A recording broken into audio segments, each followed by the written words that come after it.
What is going on, everybody? It's your boy Pop Life Toys. We are here for what is normally our weekly wind down, but not only do we have Papa Pop hanging out with us in the background, we'll bring in just a second, but we also have Sean of the VVGS as our special guest tonight, who is actually sponsoring tonight's episode and bringing something special, which I assume you could see from the background. So without further ado, let's bring in Papa Pop. What is going on, brother? Hey, new phone, who this? What is going on? Did you get the comments on the TV? Yes, sir. Got them. Hey, y'all see. What's up, Blue Ace? If you see me looking that way, it's because I'm trying to read comments. Yeah, he's not holding his phone, guys. We're working on it. We're getting there. Look, hands free. Guys, it's the law in Indiana now. All right. Without further ado, we're going to bring in our special guest for tonight, all the way from Mobile, Alabama. That's Sean with the VVGS. What's up, Sean? Hi, guys. How you doing? We're good. Guys, he just showed us some mega grails, like the 144-piece silver Harley Quinn and a Planet Arlene Vegeta. I got to put aloe on my face from the burn.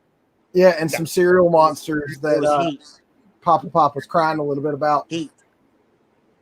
Yeah, Eric said next we get you an actual computer. He's thinking about getting an iMac, and once he gets his takes his son's bedroom away from him. Wait, so it's not like that. I told you when he's it's one ball. It's okay. Yeah, that's okay. Just sleep in the living room, buddy. It's a couch. It's all right. Learn. It's okay. Yeah. So we have some fun stuff planned. Not only did today turn out perfect, Sean got my pops to me, which you can probably see from the background what they are. You can see Sully peeking through right there in the middle. But Papa Pop got in a special package with 6 graded pops from me.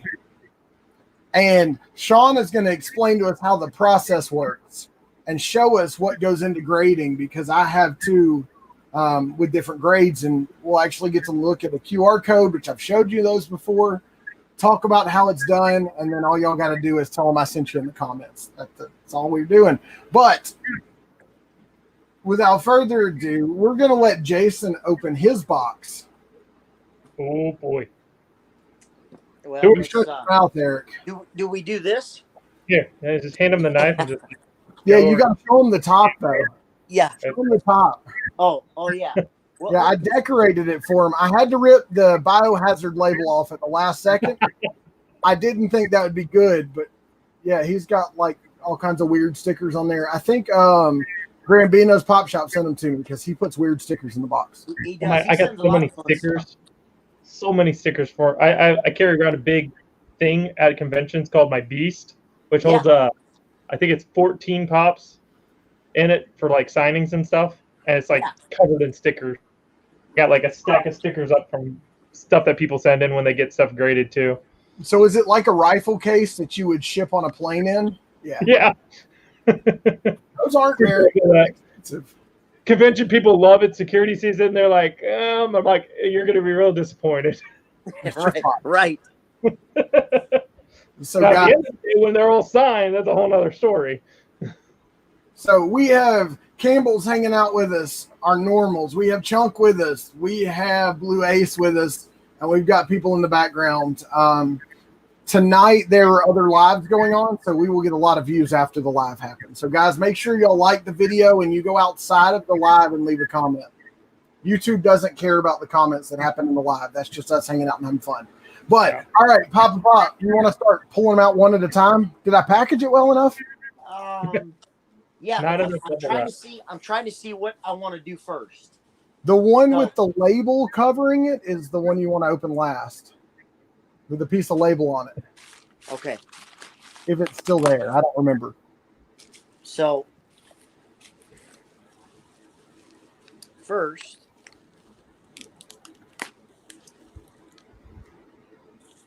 while y'all are doing that, how do y'all like the new shelf where you can actually see pops? So, an absolutely classic movie. We got Mouth. Show the grade. If you haven't seen The Goonies, go. When we're done, go on Please. Netflix, go Somewhere. on YouTube. This is classic. So that's a 9.4. 9.4 on mouth on a 2013 pop. Yeah, that was amazing condition for something like that. I mean, the 9.6 is the highest we've ever done yet. So a 9.4 for something that old is really good. Yeah. So that Freddy as Kylo Ren that I had was like mint, but you won't say it's mint, basically. Near mint. That's why it says like on the bottom. It's got the little what it says on the bottom underneath the grade. Yeah. So second one we're gonna show here is Start making guesses another on what one the next one is. that I had. Now these were not mine. I've acquired these as a set. I was working on the set myself, but this came across and he acquired it from me. I acquired it from the guy I've gotten all my graded pops from. I had to do some things. So so here's the old data At a 9.0. at a 9. So yeah, super cool. I can't wait to get these stacked up, figured out how I'm going to display them. The Goonies was one of the sets that when I got in and discovered that they made them, I knew that I wanted to get them. Had no idea the price of some of them. Yep. So Chunk's a comic book collector, so he knows our excitement. Yeah. Okay, so same. we're gonna save that one. Guys, we're also gonna see some true Grails tonight that he has a few of. I've already seen a silver Harley Quinn 144 piece and a Planet Harley Vegeta that is legit. Oh yeah. Oh, like I said, Batman. There's a burn on my face from it. So third, we've got Mikey. Also graded a 9. So Batman Popster lives up near Huntsville. We got a 9.0 And Mikey. Sean Batman is in Mobile. For now. He's moving to Mississippi, though. Maybe. I mean, who leaves Alabama to go to Mississippi? That's the only state. We have Cost of living. Yeah, I have Facebook, Twitch, and YouTube live right now. And I don't have the Twitch. Well, the Twitch and Facebook will show up over here. But Jason can also see comments. We got him set up on the TV. And you see he's not laying in the bed holding his phone. I can see it too. But we will have him on a webcam and mic as this show gets more regular. And Sean loves this stuff. Okay. So he said he might pop in every once in a while and show us some Grails. Because, guys. Everyday fire. Sean. Now, he's not doing the truffle shuffle, but we got Chunk. Batman's funny. We have so just so anybody that might or might not be interested, my existing Goonies, not these graded, are available. And if you just DM me on Instagram, we can talk about things. We can figure some stuff out. He does not have the Superman sloth before you ask. Once I'm done, yeah, I've got Mouth, Chunk, Data, and the common sloth. So which is actually ironically the graded one is right here.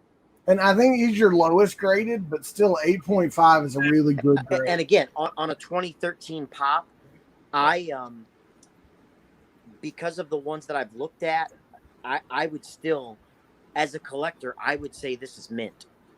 I mean, that's me. For a pop that's that old. I would never. I don't call stuff mint just because of that claim, but I would call that a 9 out of 10. That's how I would, in my eyes. Because when I look at the QR code and I see everything y'all grade, I'm like, are they looking at it under a magnifying glass? I don't see any of this. Right. You hold it in the light a certain way, yeah. So he's looking under a magnifying glass, literally part of one of my grades is the delamination on the box. Yeah. You're not going to see that. In a 20X. So, or the machine claws grabbing. I've only had one that really showed up on. Oh, What yeah. up, Jarhead? So Okay, Jarhead is one of my best friends. We do hot sauce Saturdays on Saturday nights. You'll have to come on sometime. He'll do a shot of hot sauce, like really hot stuff with warning labels on it. Woo. Yeah. That's like fun. He's out in Oregon, and he's a vet too, so we could have a good look back night. Sean's done some cool stuff. Yeah. So is everybody sitting down? Is this number 6? Oh, you got to angle him so we can see the shirt. Other way. Yeah. Too much. There you go. There you go. There's that Superman logo. Oh, baby. Oh, yeah. And he's a 9.2. Yeah. Unbelievable. And again, guys, we're talking about, 6 and 7, because this one's actually a 14 code on it. But you all know just as well as I do, you get pops sent to you right now that are damaged. Well, so, after 15, they made the cardboard thicker. Yeah. Yep. And then even some of the newer ones with the embossing now are even thicker now too. Yeah. For the date codes. Smart. So so that is I can't wait to get those in the case and just admire them. Guys, when he gets his spot set up, they're going to be like right over his shoulder, so y'all have to stare at him every time. As you notice, I have put Luke, Han, and Grievous over my shoulder, but you notice Freddy's missing. So let me tell you what I've done real quick. And then Sean's going to show us some Grails. I'm going to open my stuff, and we're actually going to repackage it and label it tonight so y'all get the full effect. So Freddy's missing. He went to a guy named Funko Grails on Instagram who has crazy Grails, guys. He plays crazy waffles. But in its place, good guy. Go check him out. I finally got my Leia with the con sticker and Mando with the shared NYCC sticker. Nice. Yeah. Nice. I paid him $20 because it's graded a 9.6. So we were actually able to take the little torn corners on Leia that are blown out a little bit and take that into account. And we put a value $50 over PPG and the $75 for grading. And that's how we came up with the price. I gave him $20 to equal the $270 the pop was worth. And bam, they're on the way. I got tracking today. So those will go to get graded. Luckily, me living here in Alabama, it's 1 day turnaround in the mail, which is awesome. So you want to show them that? You want to show them that Harley of Jonathan's that we were talking about? Oh, yeah. We'll go ahead and throw a little fire out here for everybody. Yeah. So this is kind of the stuff that. This is the kind of the stuff that we just get in pretty much daily, weekly, whatever you want to call it. People getting their, harder to find ones, getting them graded, getting them sent in. It's always hard to do it with a reflection right there, but look at that. 1 of 44. This is actually, I think, I was telling them earlier, I think this is actually the third one that we've actually done of all of these. So, and they're so rare. Oh, yeah. And this is the only one that I'm actually missing out of my entire set of Harley Quinns. So it's kind of a little on the side because I know that's not for sale too. I've tried. Yeah. No. But you did. I did too. But show them what you showed us that's sitting right next to it. Yeah. So that's about a $1,100 pop. Yeah. Look what he's about to hold up. That is a legit Planet Arlia Vegeta. Signed. Oh. We actually, this one actually just got done this past weekend when we went to see Chris Sabat. So. Wow. Yeah. Signed. So it'll be signature authenticated by y'all. Correct. Yeah. Y'all got it done in person and you filmed it. Correct. Yes. We'll talk a little bit about that.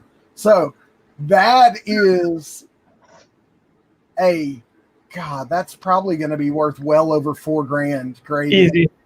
I mean, and that's before it gets graded. And the condition that it's in it's I don't want to say, but it's high up there. So, I mean, it all depends on what it comes out, but it's going to be a lot. I mean, it's gonna be high up there. We've probably almost done a dozen Planet Arlias. We've had a bunch come in that weren't real. We've done a bunch that are real. When we were at conventions, we were doing them, and we actually had one that came through that was signed by all 3 voice actors for Vegeta. That was a pretty crazy one. That was actually right when we first started up, because I remember I think it still had one of our original labels on it, which our original labels were all paper and non-holographic, but that's how you start. We've moved on, and we've got the hologram now, so kind of helps prevent people from trying to, copy it or anything. But good luck to anybody trying to do that to anything that we do, because we've got so many things in place that what you see is not everything that's there. Yeah. So I have no clue how you seal the bottom, but nobody does. So if you had one where, say, the base fell off of it or something happened, literally the only way to keep your grade is to send it back to them, have them open the stack, fix it, and then put the stack back on.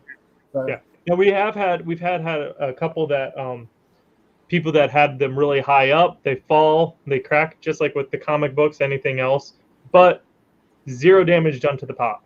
Mm-hmm. Wow. Done. So, and we had somebody that did it, and he said it fell a good 8 to 10 feet onto concrete, and it cracked up the side, but everything was perfectly fine. Sent it in, we cracked it open, put it in another one.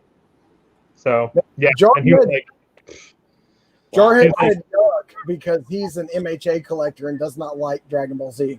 Yeah. I got My Hero Academia stuff too. I got, the brand new Hello Kitty as All Might signed by Chris Sabat too. So Wow. I'm all across all genres when it comes to animation. My animation wall, and the big thing is I'm a collector before anything else too. I'm not just in it for like this. I mean, I'm a huge collector. I have I think it's 643. Like here, I'll pull up my pop price guide right now and show you real quick. Like most people are like, oh yeah, no, here, like straight up there. There it is. Woo! Wow, because I'm in the 6s and my PPG is not quite there, even though it's going up quite a bit lately. Yeah, that's one of my big ones that I got too, the Toys R Us one. Oh, nice. Whoa, I didn't even know that existed. What is that? A 36-inch? Yep. Yeah. Oh. You've got a 36-inch Freddy? That was a display. The one that was on display at the Toys R Us stores, the 3-foot one. Not only do I have that, I have the original box it came in. What? Yes. The big 36-inch case. It's all wrapped up downstairs right now. I had no real place to put it here. But original box, everything. Original foam that holds it all in place. And it does not look like it was even on the shelves for like a day. Now, Sean, when you get to probably where we all feel like you're going, you get that legit office. I need to see a supersized version of this in the foyer with that Freddy in it. That's the plan. That is actually the entire plan, is to either have just that one, or we're trying to get a second one too, and we're going to put our colors on it and do a custom paint job on it too. I literally didn't know that was in the Funko app, but this is mine.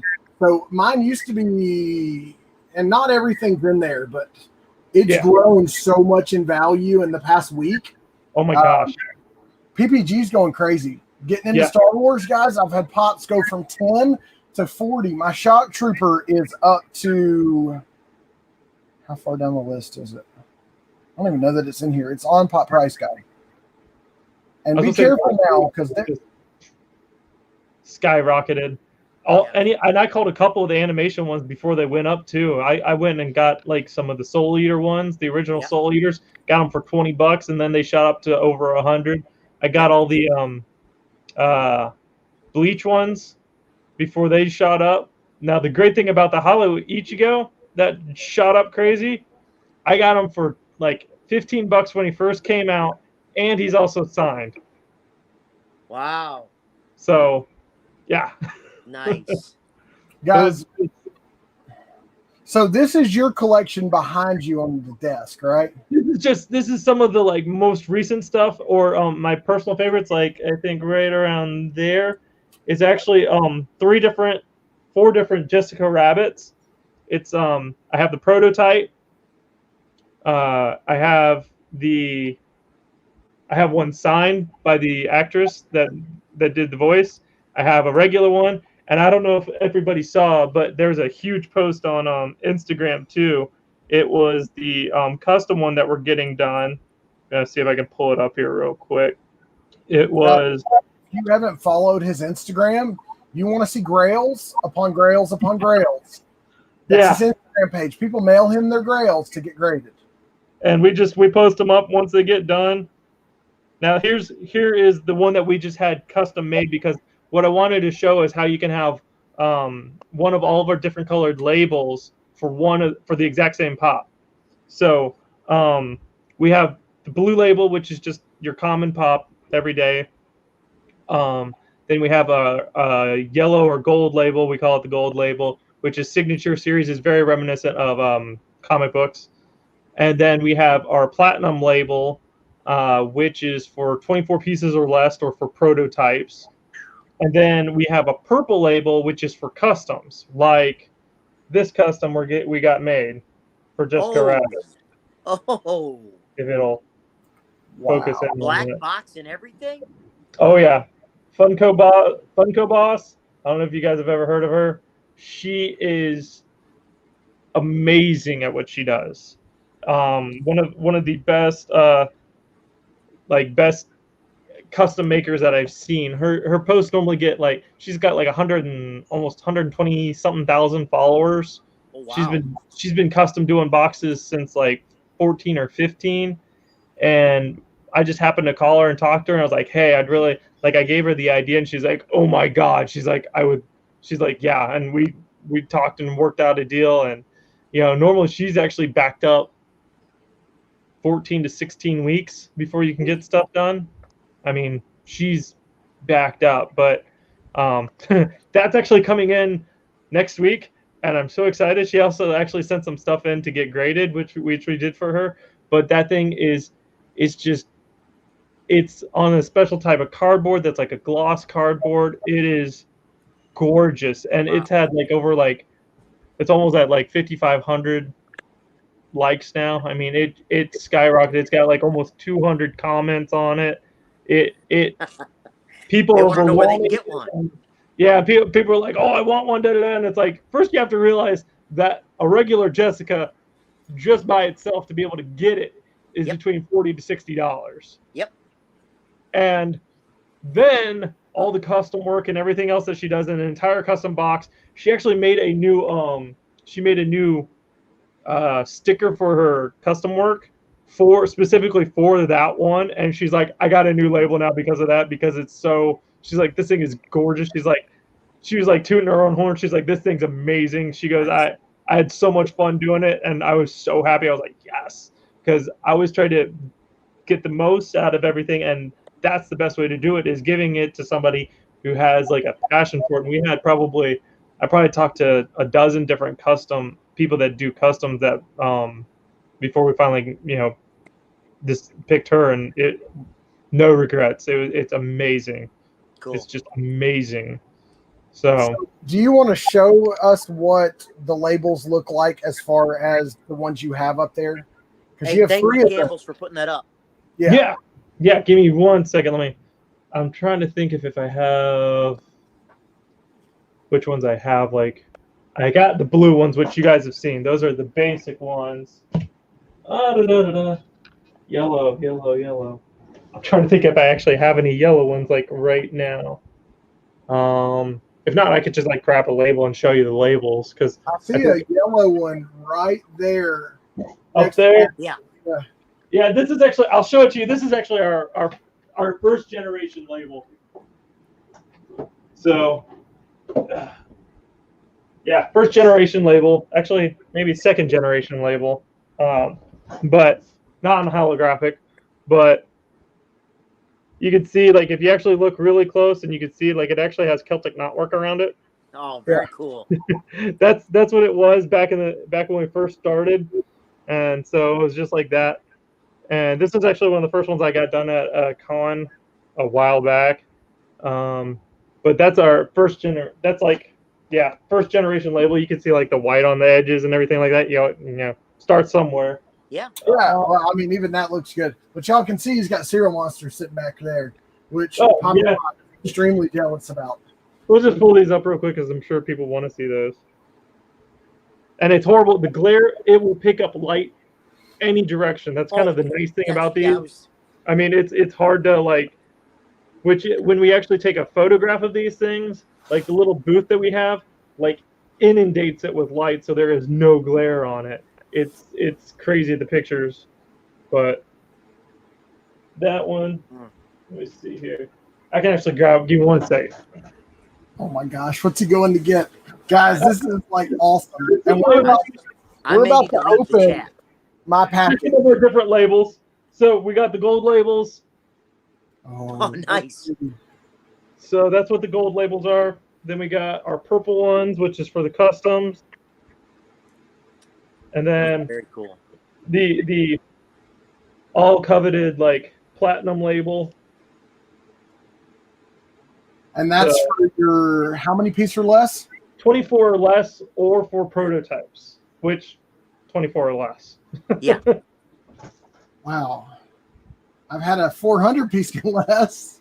Yeah, I got a 240. It's close.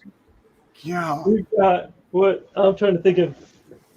I think the 144. No, the Count Chocula is a 125. We had the Ghostbuster. Was it? Yeah, the Ghostbuster Freddy covered in marshmallow come through. A couple weeks ago. That was a 1 out of 24, and that client's sending in a couple more platinum level ones too. Now here's a problem for Sean, guys. He loves the pew pew, and he wants to come see my shop. So who knows what kind of grails I'll end up with. But without further ado, we're going to show you how it comes in. Yeah. So let me grab my handy dandy. Yeah. SOG paramilitary PX2 PN2. All right. So we get it from UPS, and it comes in. And even though it's in a bomb-proof case, it still comes bubble wrapped. Good bubble wrap, good to reuse. All right, so you pull this thing out, and you get their own case. VVGS, it's got the air seal thing in it, and I have ARC number 42. What number are y'all at on ARCs by this point? I mean, you just got yours a little while ago. I think we're already in the 60s. I got mine from Jonathan. It was one of his. Yeah, I think he got his like maybe a month ago, and we've already probably done like 15 more. I mean, that's one of our biggest seller. Like, I mean, here, like if you look like right there, that's all the ARCs that are in that people have sent in that are getting done this week. I mean, what's great about it, and most of his business is repeat, because look what he does. So you get it in, you've got 2 pops in there. It sends you a return label, so you can go on the website, pay the $150, and send it back, and that covers your shipping to them and the shipping back. So once you take that away, you've got your envelopes, and these things are awesome. He does them on the platform. I do all those personally. That's one of my things that I still love doing. So we've got Sully there, for example. We're going to open him real quick. Let me just show you this, guys. Because not only that, he also puts a wax embossed logo on there. And it is not valid unless that wax seal is there. The visual vinyl grading system. Yep. That's his signature, the date he graded it, and his wax seal. My son said you can do that out of crayons. I said, I know. Hey, Sean, real quick, I'd like to put dibs on ARC 431, please. 431? I want dibs on 431, yeah. Okay. We could actually get that number too. We could, like, next time we do orders, we could probably do that if you wanted it. We've done. I need ARC 431, yeah. Okay. All right. So then you get 2 graded pops that come in like this. Now, I want to explain to y'all how tight these are packed in here. They put these foam wedges in here. The top 2 come out easy enough. I mean, the bottom one, you think you're going to rip it to get it out because of That how sounds like a well this cartoon case kiss.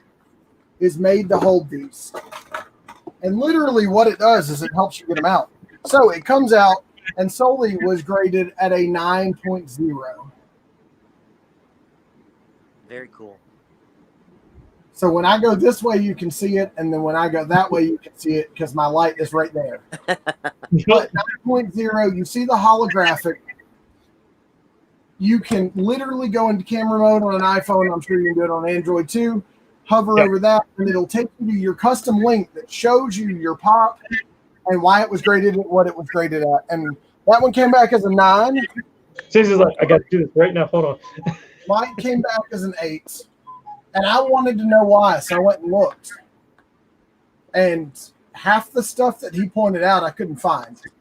But he uses a 20x microscope when he looks at them.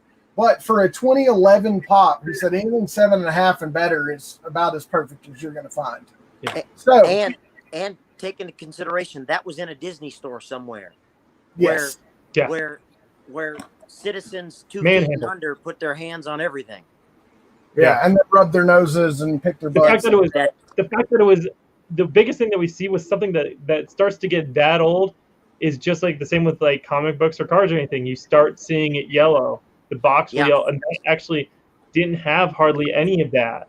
And that's one of the big things with all the ones that are older. And that's why we want people to get them done. We don't want them.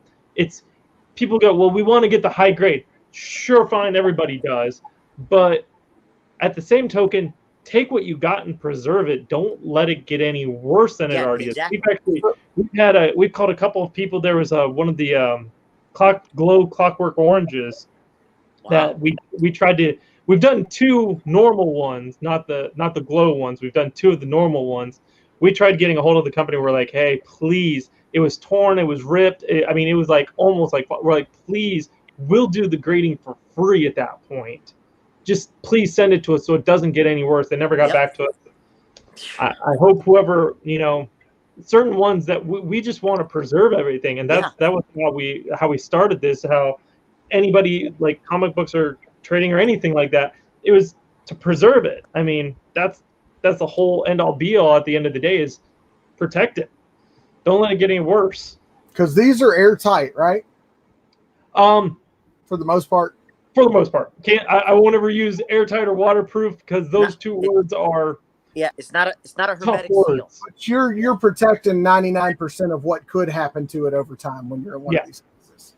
Yeah. So, I run 2 air conditioners and a dehumidifier in the shop just so people know to keep tools from rusting and keeping water from building up. So what we do now is we get to pick what goes back to Sean.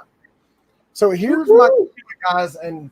I've got now Tony Stark unmasked and Rhodes unmasked, but I've got Boo that I want to send off, which is right there. And I've got Captain Rex, which is right there. What do I do? This shock trooper that was at $75 2 weeks ago is at $190. Ooh. And that's the shared sticker. Dude, it's crazy. Everything Star Wars that's got a sticker that wasn't mass produced like 2019 is skyrocketing, guys. My PPG has went up by thousands. And it's crazy. So I know I'm sending Tony. Yeah. But my problem is, do I send Boo and Tony? Or do I send Tony and James? Or do I send one of the other? This is actually the biggest problem that I have. I mean, if I opened up my phone, the number of texts that I have from people, the biggest problem that we have right now is people want to send in more than just 2. We're trying. There is another. Let me see here. Give me 1 second. I'll show you something. Oh boy, I know what this is. The problem is the shipping cost. What's that? That's only going to hold 4. This only going to hold 4, but it's shipping cost. Yeah, exactly. That's the only big. I mean, if people are willing to pay the shipping, which most are. Now this is my small case. that I take to conventions to get stuff signed. But we are thinking about it because a lot of people have wanted it. But this is the next size up. But that goes over a cubic foot and gets a lot heavier and gets a lot more expensive. That's the only problem. That's why we haven't really introduced it yet. But it does hold 4. Great. I'm thinking about just getting a second arc. That's what a lot of people have done. It does because people keep it on that rotation. They have one in, they send one out. And because of that week turnaround, especially heck where you are, you might be able to get 1 or 2 done a week. I mean, at the fact that I sent that out to you yesterday and you already got it. So Sean had an extended stay in Dallas that was not supposed to be extended. He got home yesterday. Yeah. Still managed to get them graded and sent out so we'd have them tonight. That's how much he cares about his customers. So what was your question, Blue Ace? I missed it. He wants to know, have you graded a Pokemon Pop yet? Yep. We actually I have one client that has gotten every single Pokemon Pop graded. Every single one. That's wow. That's what they like. Sully's like a $70 pop, but I had them graded because I want them to sit next to Mike. Yep. I mean, it's that significant value. So you can send anything. We've done. I actually just did I did a King Cold Walmart Dragon Ball Z.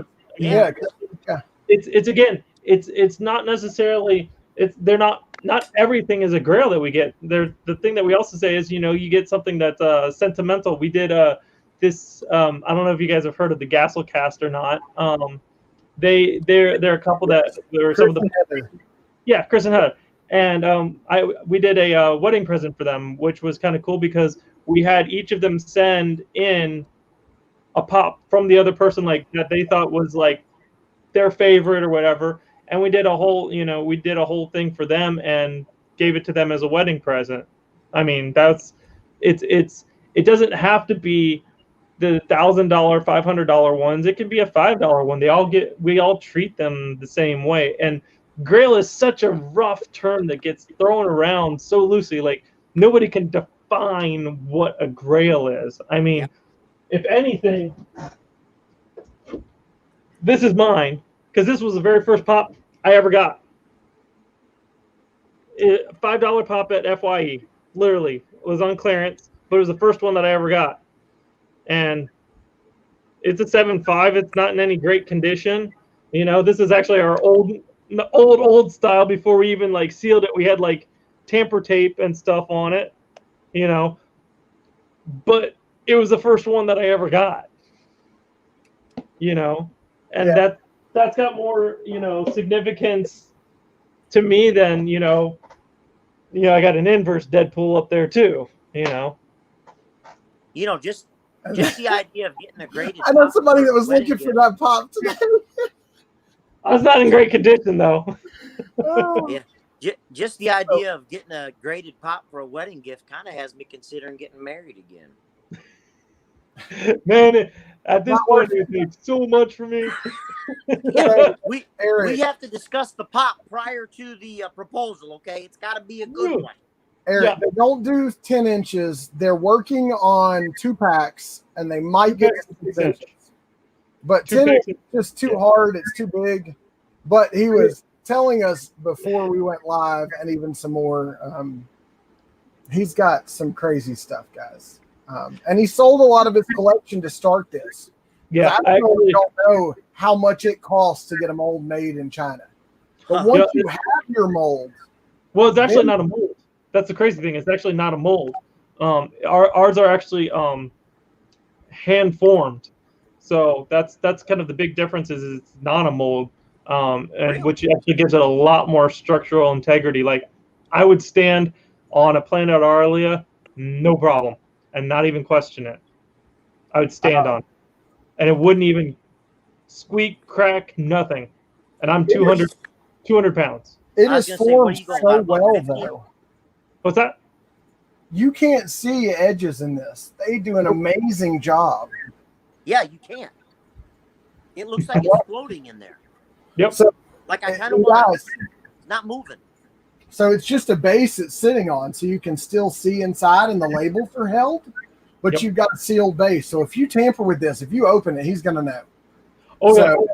Nobody's been able to do anything yet, and it's that design is intentionally done that way, and we actually have a way that we can get into it. We know how to get into it because we know how we've designed it, so we know exactly how to get into it.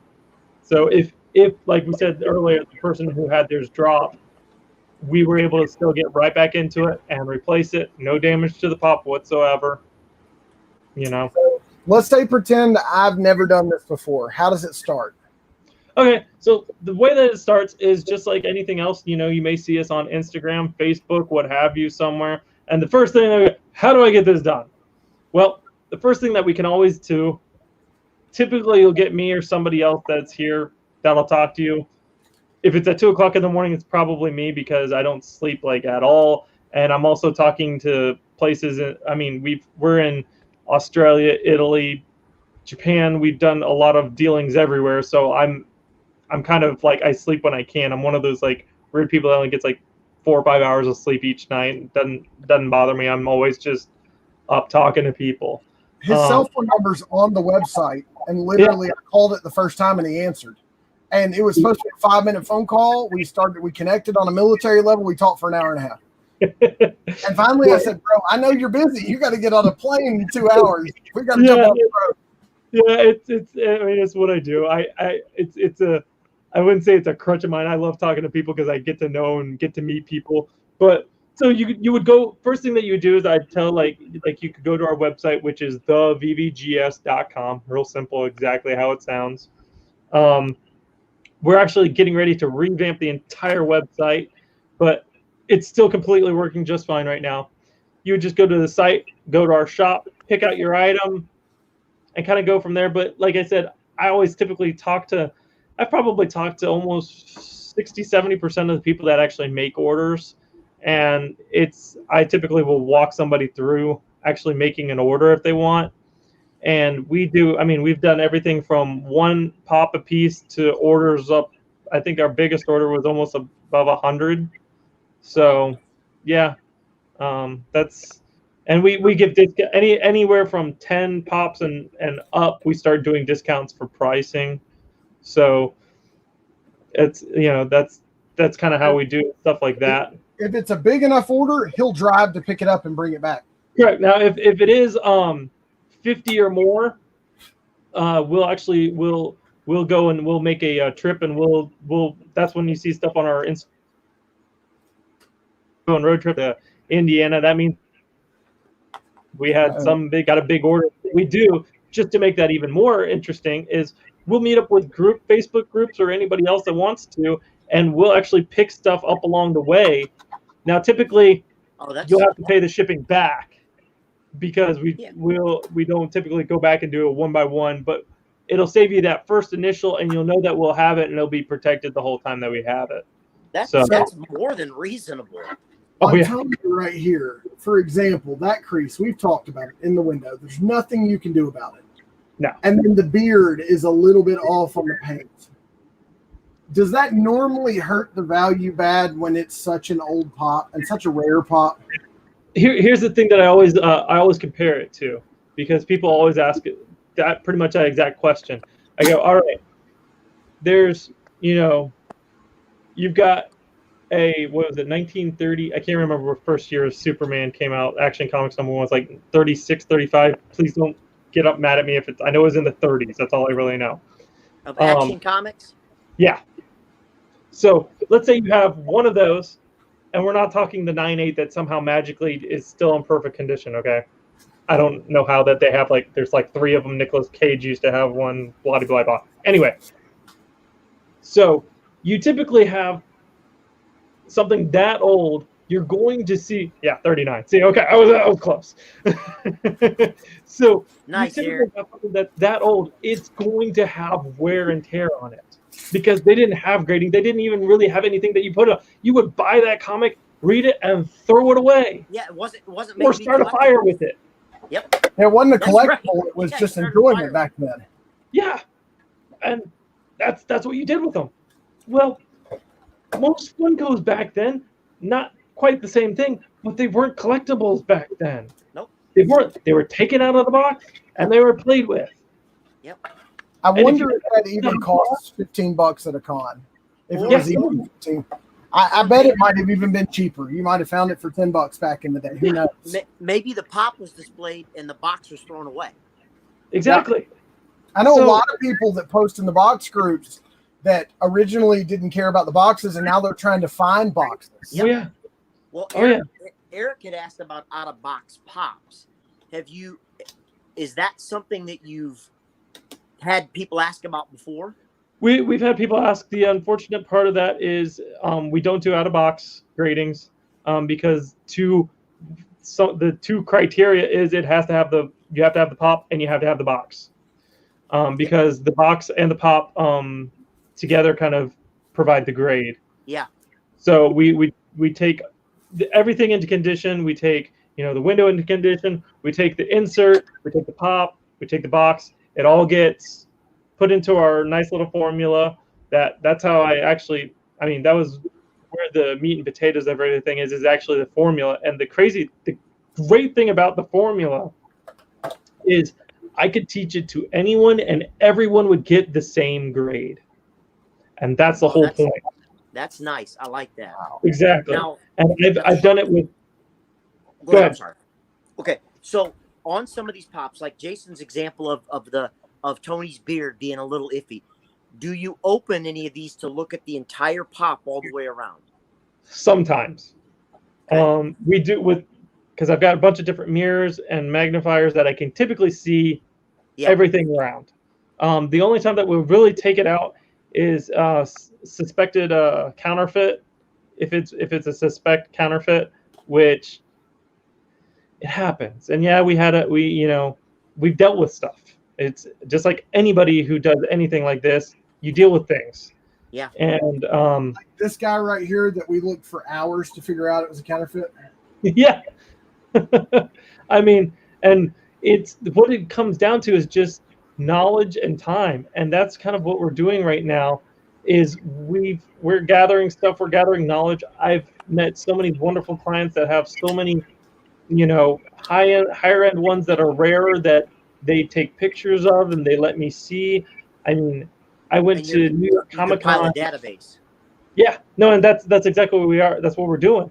I've actually got a person out in California that has almost every rare one that you can think of, and I'm just waiting to plan a trip just to go record everything that they have. We went to New York Comic Con, what was it, last year, 2019, and I went to a booth that had a Dumbo at it. And what at it? Crazy. A clown Dumbo. Oh, the 124. Yeah. Wow.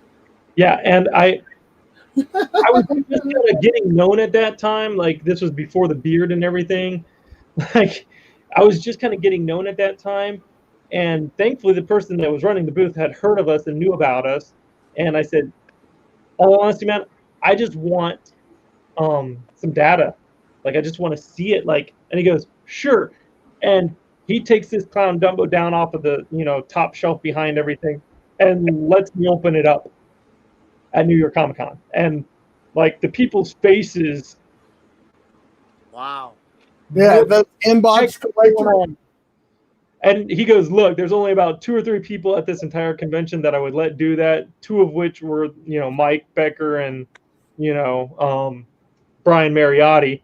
He's like, he's probably the only other one because he knows what he's doing. And I just took pictures, tons of pictures at every angle just to know what they look like. I mean, he also told me when he gets fakes in that he'll a lot of times contact the people. It never gets published, but he'll ask them if he can buy them from them to keep for reference samples. Yeah. So he has a large collection of the fakes too to compare them to. We've got a wall of shame. Yeah. It's full of animation right now. To be 100% honest, there's a lot of animation. We got like V for Vendetta up back there. We've got an Alien, oddly enough. We've got John Wick 2, Bloody Chase. Yeah, John Wick. We got a Billy, fake Billy from Saw. The Jason Voorhees unmasked from 2015. Yeah. I mean, there's so many ones that we got, and I actually sometimes will actually put posts out trying to buy fake ones. I mean, to be honest, we don't buy them for a high price because they're not real. And, right. And we don't go to the fake websites to buy them because we don't want to encourage those people to continue making them. We want to actually buy them from the people that have unfortunately gotten them and didn't realize that they had gotten them. Yeah. But they're never going to publish that information that you had a fake pop. No. So Campbell wants to know, are there any fake flock church rabbits? Not that we've come across. I'm sure there probably is. The big thing about fakes, the big thing that would go with fakes is how easy is it to fake and why would you fake it? And flocking's not easy, is it? No, flocking is not an easy process. So they're probably, I mean, like I said, there could be flocking hard. Yeah. I mean, did you see Chris Gast, his attempt at flocking a chomp and how bad it was? Oh, yeah. It looked like is it worth it? That's the thing. Is it worth it? Yeah. And is there a common enough one to get it to make the fake one? Yeah. So you see, he sent us the 2 rolls, little rolls, and then the big one. So I put these in just my regular Blucas soft protectors, but this foam is made to perfectly hold these. So you can send them in hard stacks if you want to, but you're not getting your hard stacks back. But if you're not sending anything in a hard stack, it closes perfectly with protectors. So you take this. He knows it's mine because it's ARC 42, which now it's tied to me. You put it back in the excellent box they send it in. Brand new boxes every single time. Every time. As soon as we get them, we don't ever reuse boxes. We don't do anything like that because we know all those companies don't care. Yeah, we know. It's Alabama. I mean, we still have wood burning stoves, so. And outhouses. So we take this. Excuse the noise. I'm going to mute real quick. Tape it up. Yeah, exactly. Wakes the neighbors. Thank you for making the noise for me. So we tape it up. I always use eBay tape. It's really cheap when you have an eBay store. They give you $50 every quarter. And then you take this label that literally says attaches a prepaid UPS label when you hopefully ship your next 2 graded pops to us. Now, what he's told me about the business model that's so great is normally the box comes in, it goes right back out. And so the first time you buy it, it's $200 on the website. That gets them mailing you an ARC that's your very own with a label to send pops back, and then they send them back to you. So that initial cost covers your ARC, and then the shipping, I guess. All shipping, 2 gradings, and the ARC itself for $200. And then every time after that, when they send you the label back or the box back, they send you a return label. And if I can get Jerry thing off the label, we got. What's up, Jerry? So literally, you just take the label, you put it over the old one. Yep. You find a UPS. You print it out a nice little thermal printer, so you just peel it off, stick it on. You find a UPS store to get it to. Yeah, that's the only. But luckily, Sideshow's delivering to the house tomorrow, so I have a plate that has highlighter. UPS pickup, please and thank you. And I just tape it in the box, and they said if it says UPS on it, that's got a UPS label, we'll scan it and take it. So that goes out with UPS. This is $150, and that is covering him shipping the ARC back to him, which is heavy. It's like 6 pounds. Yeah. And then him shipping it back to you with 2 graded pops, 2 hand wax sealed, and then this beautiful platinum seal on top because he never gets to use them otherwise. So you get something awesome, and then you send it off. And typically, when they're not doing signings or going to Disney World, which we're not going to talk about, it's about a week, 2-week turnaround. Now they had a lead time when COVID first hit, like everybody did, waiting to get stuff in. Well, yeah, we got hit. We actually had our order in January. We knew this whole COVID thing was coming down because we're dealing with China. China was closed back December, January, February, March, and we had nothing. We were sold out, and we were just waiting for. I mean, we had orders, and we're actually, for everybody that actually did that, we're actually getting some stuff together for anybody that actually had an item in during that time, we're going to be doing something for every single person that stayed with us and just waited. We're actually doing something for everybody that waited for us. So we got some stuff in the pipeline for that. I had pins made by custom hat pins. And put that on my jacket. Well, bro, you should have told me. I'll send it in the next box. Yeah. I've got a glitter and a glow too. So I've sold 10 sets. Let's see if I have any left. I'm almost done. We're doing pins, patches, and stickers are going to be coming out. Now, the cool thing about our patches, that's planned, nothing 100% yet because we're still finding it, but we're doing it kind of like a rewards program too. So when you get an ARC, you'll get, which is going to be our logo, which is kind of the box. Yeah. And then it's going to, because military inspired, imagine this, we're going to have chevrons up and down based on like what you've done. Like, so for like, if you've gotten like 10 done, you can get like, you'll be able to get like a bronze chevron on top. And then for a certain number for silver, and then for gold, and then for platinum. And then there's going to be a diamond level, which I'll be impressed if anyone comes across it. It'll be awesome when it does, if somebody gets it. John, and then close, isn't he? Well, no, he's not. He I think just hit gold, which is 100. Yeah. So, what about just putting slash marks on the arc itself, like the old fighter planes? So you got those going on the sleeves too in the Navy for your good conduct years. Cool. Yeah, we've got those. Well, so the other thing we're doing, chevrons going down for like we're gonna have them for like conventions, like whatever. If we're at a certain convention, you'll be able to pick one up or pay for one, or for like one that says like arc holder. Like if you have an arc, you'll get one for arc holder. You know, and we've had people, huh? Which means I'll get a bunch of stickers to show y'all what's coming, which is gonna be awesome. So this is my glow-in-the-dark pin.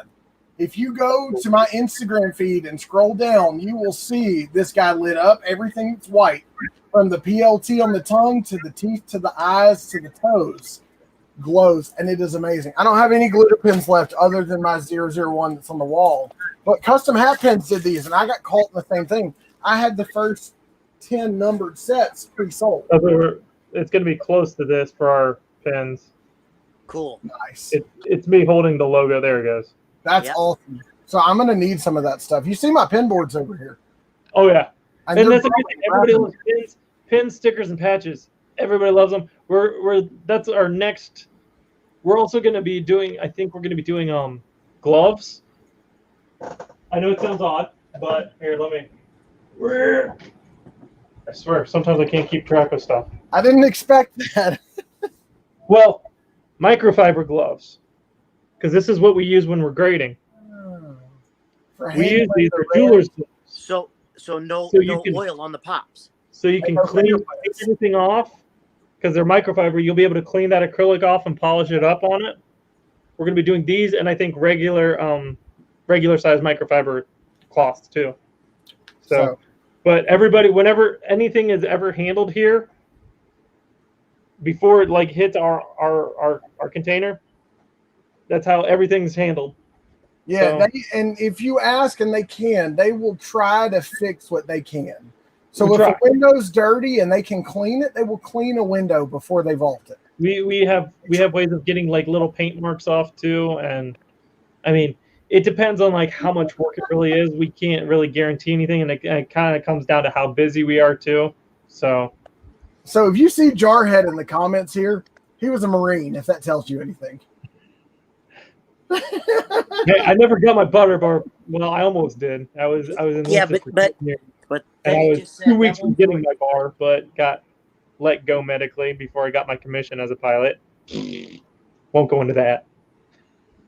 Yeah, I heard that story. That war game story was fun.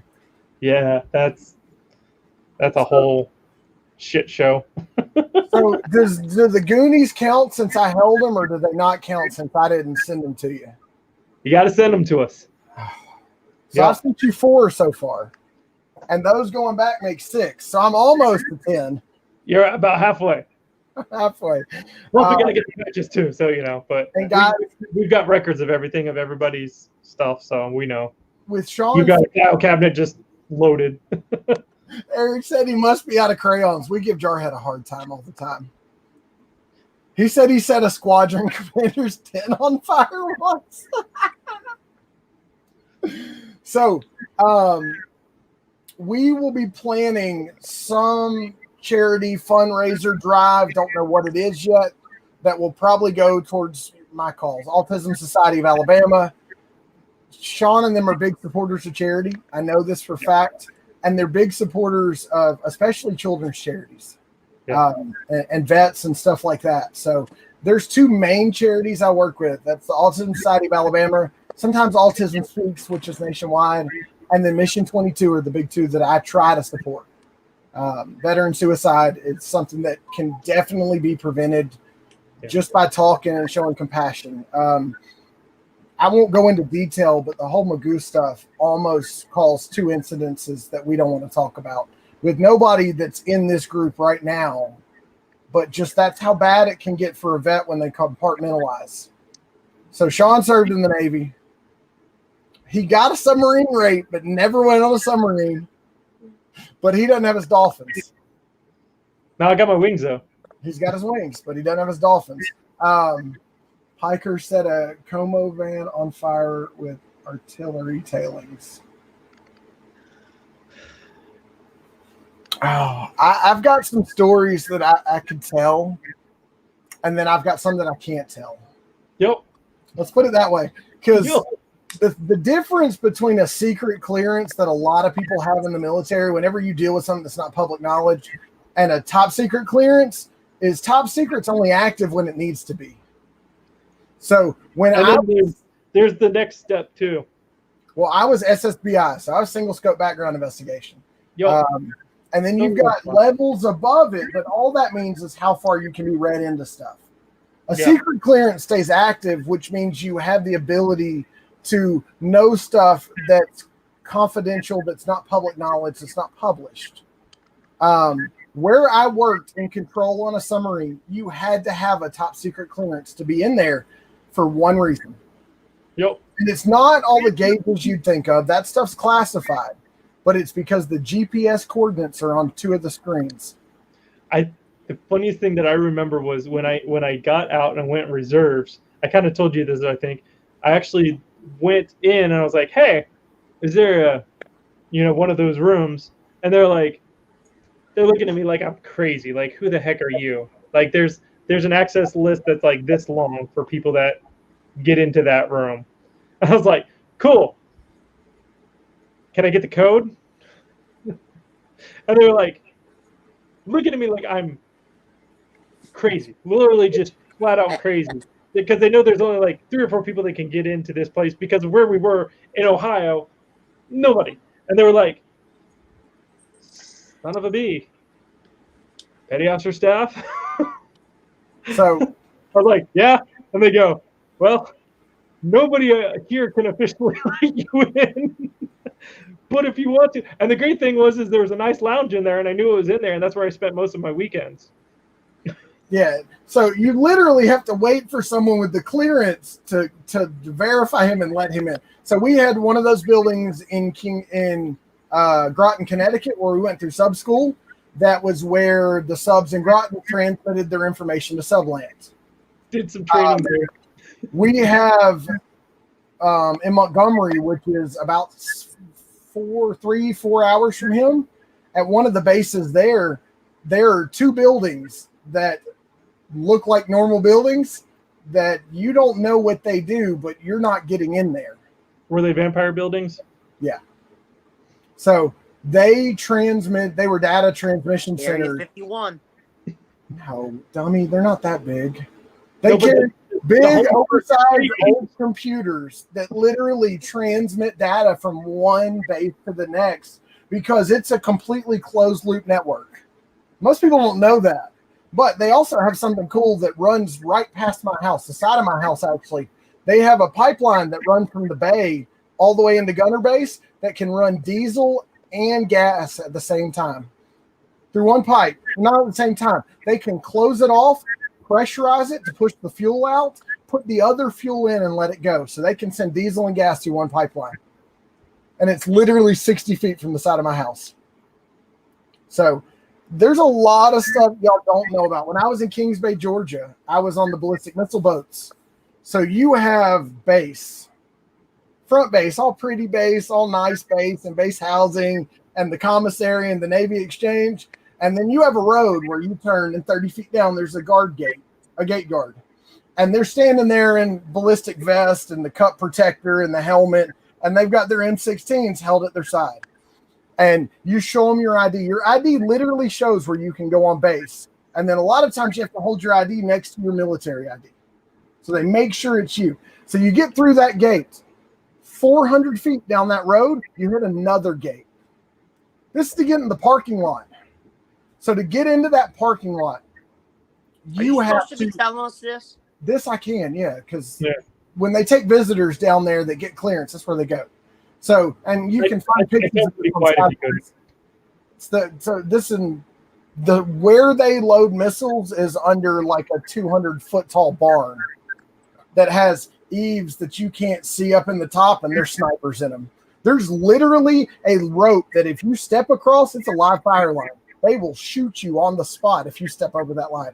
So all non-essential personnel, when they're doing missile unloads, you were dismissed until that's over with. You get a 9 o'clock morning that morning. They do them early. But so you go through that second base. They tell you you're going to park in spot so-and-so. And then you walk to a man gate. And to get through that man gate, you got to show your badges again. And that's where you walk the 500 yards to the pier because they want you far enough away that if something happens, they've got enough room for people to open fire and stop you before you get to those silos. So you got to show your badges and you walk in. I was able to drive in once. I was in a duty vehicle.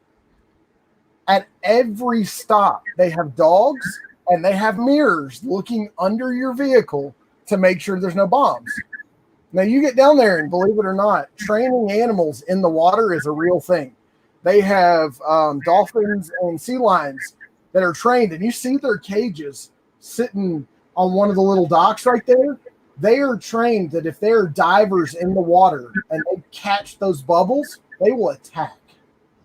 I'm pretty sure you're going to have a knock at your door here in about 4 minutes. It's not singing like a canary. Knowledge. So no, what I'm telling you, I can. You can look anything up like this on YouTube if you wanted to. There's literally rope I like to mess nets with him, Sean. that run around a buoy line that is restricted waters, and I'm talking about patrol boats with machine guns mounted on them. Like the Restricted non-swimmers, don't cross this line. This is the shallow end.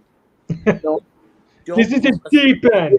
Exactly. Deep end. It's the one that you got to have your pin, but that says you're qualified to swim before you can go. So, but the funny thing is, and this I probably shouldn't say because it makes us look bad. Every year they do war games to see if the SEALs can infiltrate that part of the base, and every year the SEALs do it. That's how good our Navy SEALs are. And we're talking about trained special forces that guard these bases.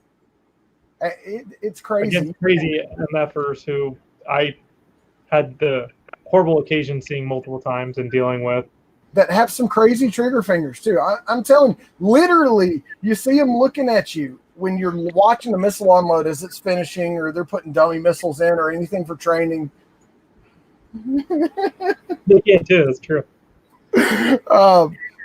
They're literally standing there with an M16, an assault rifle, hands at the ready, finger on the safety switch, and finger out forward. Where if you cross that line without a warning, they will drop you. That's what kind of access we're talking about. That's the most restricted I've been. He's been 5 steps beyond that. So, yeah, he's got some fun stories. We're going to try to get him on some Saturday nights to do the military hangout with me and Jarhead, where he talks about the color crayons he eats and what portions of the meal he eats them with. I like gold. Ooh, I like gold. He eats purple for dessert. Well, we've been having this conversation in the comments. Yeah, it's been going back with crayons. Yeah. So I told you need to see the comments, Jason. It makes a big difference. I do, but people don't like it when you don't respond to the comments. So, guys, it's awesome what they're doing, what Sean's doing. He started this out of a passion to give you a better way to store your stuff. Yeah. Now, I'll sold half my collection.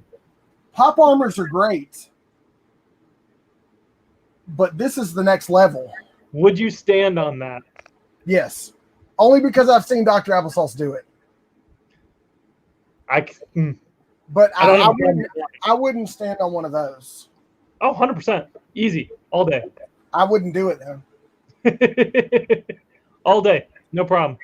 I do it barefoot. I've done it barefoot. Wow.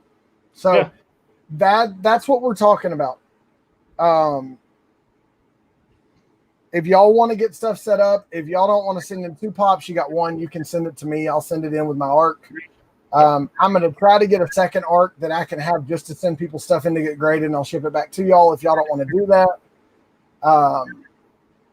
But what I've been doing is through Waffles and working with people like Papa Pop and now Funko Grails is getting these graded pops out into the community where the people that play with the major Grail pieces, the very expensive pops, hold a graded pop in their hand for the first time.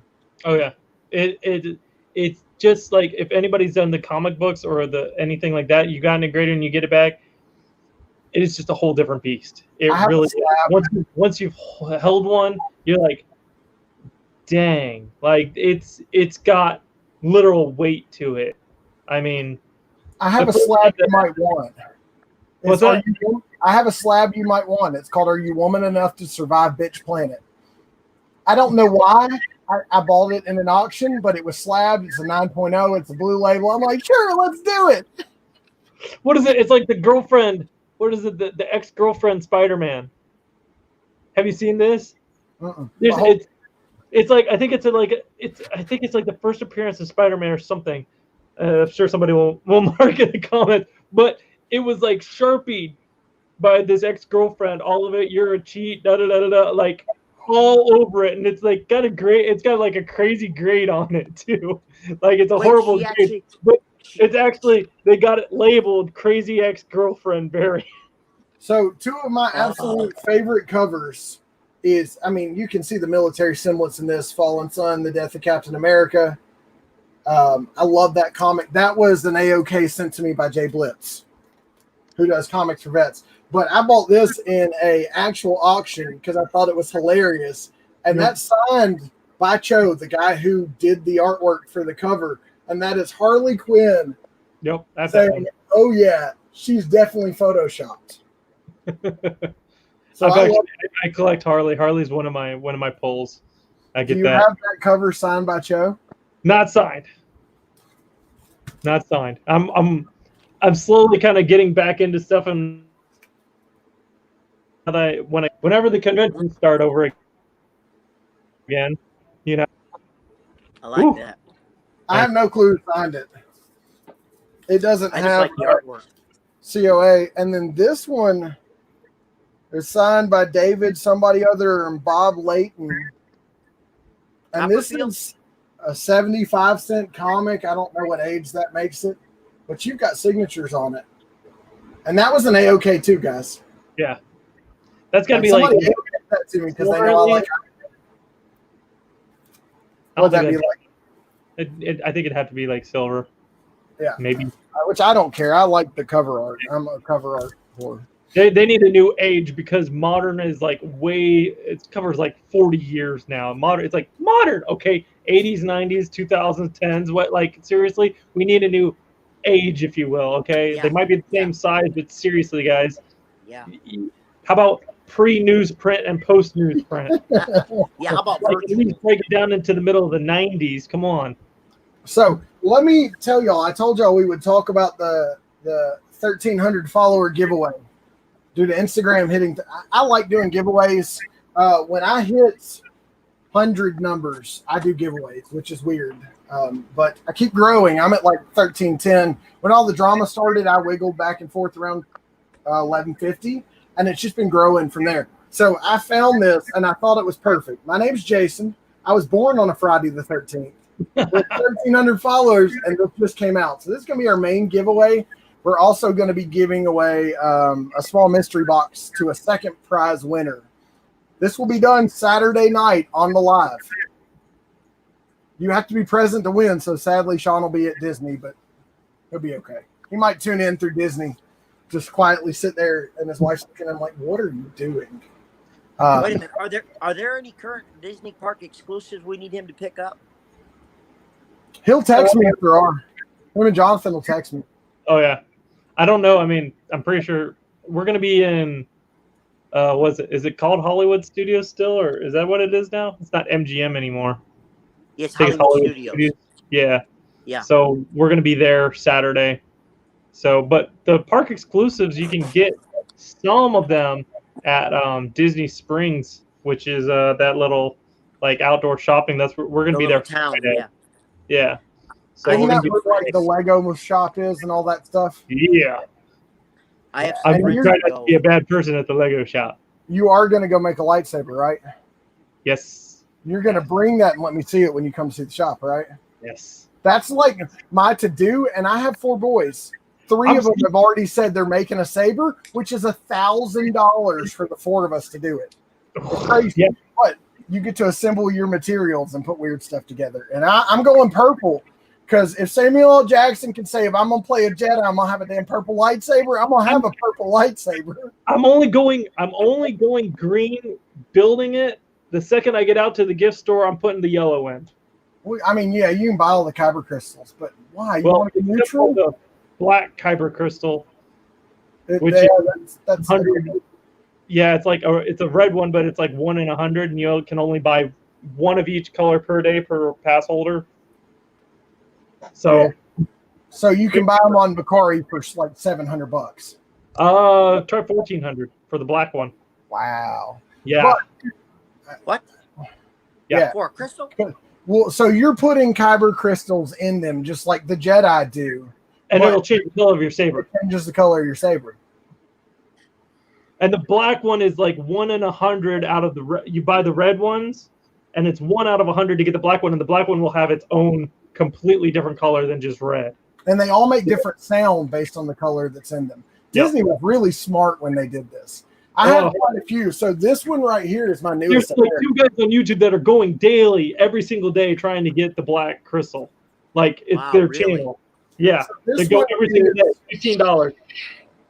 That's a Asajj Ventress's saber. I just picked that one up. He'll talk. But I've got base windows back there. How square it is, and look at the curve on the hilt. Yeah, it's kind of weird. I didn't see hers as such a square hilt. Yeah, I'm gonna do. We were making fun of him the other night. He gets mad at us. The Protector one, which is the series that I want, and it's crazy. Because we're all geeks and everything here. I actually probably like had my own little thing that I drew up probably 20 years ago, and the Protector ones actually come really close. The only thing that I designed on mine versus what it is it kind of had that Luke one that like goes up and out on it. You already know how you're doing it. Oh yeah. I mean, so I need to know if that changes once you get there. It might. I don't know. Once you get to open the drawers and pick what you're gonna do. Yeah, it might be like I don't even care anymore, and I'm just like, and be like, here. Yeah. I hope you don't get one of the sucky hosts, because there's some really good ones. There are, and we've even talked about possibly doing it twice. We don't know. We don't know yet. I'm like, man, I don't know if I can do it If twice. you do it twice, will you make me a saber, please? I will tell you how I want it. If you do it I will cover your entrance into the second experience if you'll make me a saber. See, this is how you get things done. Exactly. Networking. It's called networking. Grow the circle. That's what I call it. Grow the circle. That's right. So Sean's going to hang out with us a good bit in the future. We're going to set some charity stuff up. We just did a charity auction the day that SDCC Pops dropped in stores. And then through generous donations from 2 people on top of what we raised, we donated $300 through 3 donations the next morning. And I do all my donations live, whether it's through Instagram or YouTube. On the screen, people can see it. It's recorded. There's proof. Even though people still say I don't donate the money, you can literally go back, and if you want to sit through the footage, Blue Ace will go through footage anytime someone tries to claim stuff doesn't happen, and he'll literally give me a video and a timestamp. Yeah. So I started my journey into this when I was sitting in training class, and I saw I'd been watching Funko Bad Guy open up mystery boxes, and I'm like, yeah, Pop King Paul boxes. Oh, those. So I went on Amazon one day just looking, and I found Avengers, and I found dinosaurs, and I found Minions. I didn't get a first pop. I got 13 first pops. First pop I got for me was an Iron Man, though. You had to know that. It was from, I don't know. I can go get it. It's up on my shelf. But Lucas got a dinosaur. Addison got another Iron Man. Mason got Hulk. Andy got Spider-Man, and then Mason also got the dinosaur. Do what? My first one's behind the dinosaur. Michael Jordan. Yep. And it was a gift. Yeah, it's. I've told Jason. So everybody has the hashtag blame pop couple. I told him I'm going to mail him a hot toy, and he said he'll refuse delivery. Yep. I would not accept it. Mm-mm. No, see, I said the same thing. I'll put return to sender on it, man. I can't do it. Oh, look at it and be like, well, that's nice. I got one sitting under here. Yep. I'm not touching it. I got Sean. I used to think a $30 pop was expensive. Yeah. And I just, with what I see, I know better. And I just, but without thinking, I got a good deal on Tony and James. I paid $700 plus tax on eBay with free shipping for both of them. But Tony sells for $600 by himself in a damaged box. Yeah. So the long haul now is to collect what I like, but also to have assets that if something happened to me, not only do my kids have a collection, but they have something they can use to keep the lights on and keep the heat going. But Mama's a teacher, so and I work for the government, so we've got benefits. We're going to be okay if anything happens. But this is, I mean, God, it is. I mean, you can see there's a Dunny, there's a Tech 63, there's the Kraken, there's Cal Kestis and BD0 or is it BD? Wow, why can't I think of BD1? Yeah, it's BD1.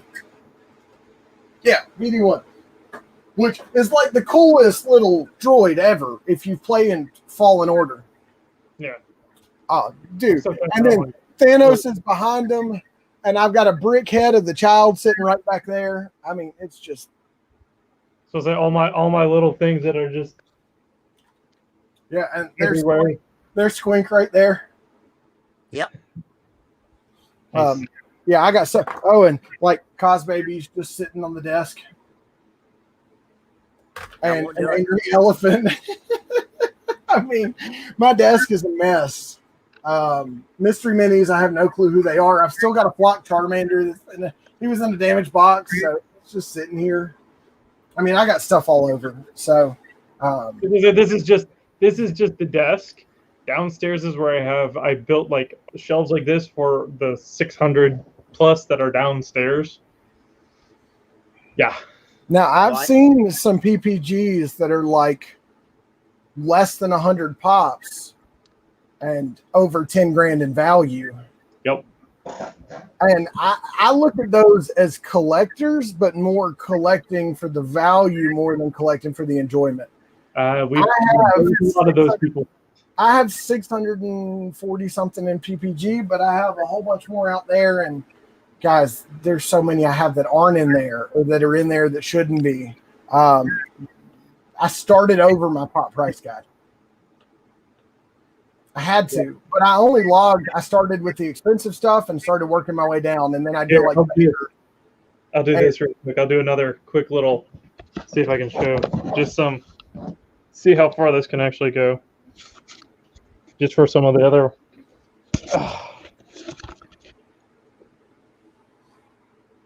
I don't know if you see what those are. Shazam, Green Arrow. Oh, hey, that's the Green Arrow metallic 240 piece. Yep, that's a weird piece Shazam. I got that. Sunny, Astro Boy, the glow in the dark Wolverine. Wolverine, yep. Clover, Billy, and then Billy. that's another Logan over there. That's actually signed. That one on the corner is actually signed by Stan Lee. Oh, very cool. So I guess they're upside down because their base is setting. What's that? They're upside down because the base being attached to the bottom. Yeah, they're getting a label and web page built. That's our labels and web page built area. We got the whole other room for sealing. If y'all want to see what it looks like, when he says web page, you literally get your QR code takes you to a picture of your graded pop, and then it tells you what knocked off on every side. And I can tell you for a fact that if you don't understand why something is or where, you can call Sean and say, hey, man, I don't know why this grading is how it is. Can you explain this to me? And he'll literally pull up the pictures he took of the pop and explain to you where on the box things happened. That or I'll pull out the form of who actually graded it, and I've got every single file for every single one, and I've done it multiple times. I'm like, yeah, okay, give me like 5 minutes, and okay, file, and I'll have the actual sheet of every little thing that was marked on it. They can typically detect sticker swaps, fake boxes, fake parts on a pop if something's been turned into what it wasn't. So if you're ever worried about a sticker swap, they can tell you if you've got an actual con pop or a shared sticker that somebody bought a $3 sticker on eBay and popped on there. The new ones are a pain right now, I'll tell you that, the 2020 ones, because there's like 3 variations out there right now that are real. Yeah, because of what country they were made in. Yeah, Dr. Applesauce posted a picture of it. Depends on what factory it came from. There's certain things that you can look for, but the main thing is whether it's translucent or not, if you're able to see all the way through it or not. Yeah, if you look at the back, yeah. So if you look at the back and it's white, it's a fake. It's an easy way to tell. But that's like that's what we're dealing with. So everybody's like, "Oh, new stuff." I'm going, "Oh God, new stuff," because I have to find out all the fake and real stuff like it's a whole new education. Yeah, we had when the Tony Stark's the Snap one came out for New York. The way we're actually one of the first ones that found out about the fake New York con stickers. We had somebody send in, I think it was 6 of them, and they were all sticker swaps. We were actually able to see, because of the magnifier so close onto it, they didn't get all the residue off, and we were able to actually see the residue still on the plastic on the front. So they took stickers off other pops, but you could still see the residue. They took the shared sticker off to put on a because it was the exact same size, but if you don't layer it exactly perfect, that magnifier does everything on. So we were able to see the sticker residue from it, and the little scratch marks on every top right corner on every single one. We were able to see the scratch marks on all the plastic where they went to start to lift the sticker. Yep. So that is one of the awesome things. Also, like Fluffy's Pop, if you can prove a purchase that you purchased it from the Fluffy shop, they will authenticate the signature from the VVGS because you have a purchase receipt. Yeah. Or if it's a bot, send a picture of it. Yeah, a video being done, or you just have to provide substantial evidence for it being done. But like if it's Chris Sabat, he can literally text Chris and say, "Hey man, is this your signature?" Yeah. So I got some people that I could be like what's up? Is this and there's cool some of the signers are coming up with their own new ways. Let me see. No, I don't have her. I don't know if you guys play Overwatch at all. The character Diva, she actually has a little calligraphy stamp that whenever she signs a pop, she has you open up the top part and she stamps it on the top, on the inside top of every single one that she does now. Oh, so that's cool. So y'all just look for that stamp and Yeah. That's awesome. And she I actually talked to her for like 5 minutes because I was like, "What the heck are you doing? This is awesome!" And she talked to me and she said she found 2 fake ones online for sale when she first started doing signings. She's like, not having that. She's like, there might be like a couple hundred out there that don't have my stamp on them, but she gave me her info. And she's like, if you ever have a question, just call me. Let me know. I'll tell you if it's real or not. I don't know where it's at the moment. It's buried in the chaos, but I have a Shannon Elizabeth Topps Americana baseball card of her from American Pie that got signed. She didn't know that card existed. Wow. Like they didn't have the tops, supposedly didn't have the licensing to do it. I had a buddy take it to GalaxyCon in Richmond, Virginia to get signed for me. But because it was for me and a buddy and he had 2 cards, if they didn't personalize them, they were charging $100 a signature instead of 40. And they charged 60 because it was on something that wasn't theirs. Yeah. Signatures are getting crazy. I mean, they really are. Funkos are getting most people are charging more for Funkos now. Most voice actors are charging. They know what people are going to do is a lot of them are going to flip them. But so Beckett has a sale right now. I tried to get a hold of PSA. I couldn't get a hold of them. Beckett, any signature that's valued under $50 is half off. Nice. The month of August. So I sent 4 pops. I sent them in armors because they said you can send the pops or you can flatten, whatever you prefer. I'd rather send them in armors. I sent 4 pops in armors to them. It was $20 return shipping through FedEx and $12 in insurance because you declare the value. Yeah. And like $72, something like that for 4 signatures to come back with a Beckett holographic sticker and the card. But he doesn't want the card. He literally just needs the sticker because he'll go look up the signature, make sure it's authenticated, and he will not include the card in your vault. If you want to tape it to the back, that's on you. Yeah. That's typically what I tell people: grab some like double-sided tape and just like stick it to the side of it. Yep. And I like that because it might not be in a place you want it to be, or it might slide, or it might turn. Yeah, I have one that's right about there, but I won't show it because I don't care to. Eric just asked a question for you. What's up? No. I don't see any comments anymore. If I get a Robert Lamb original painted He-Man, can you grade that? Yes.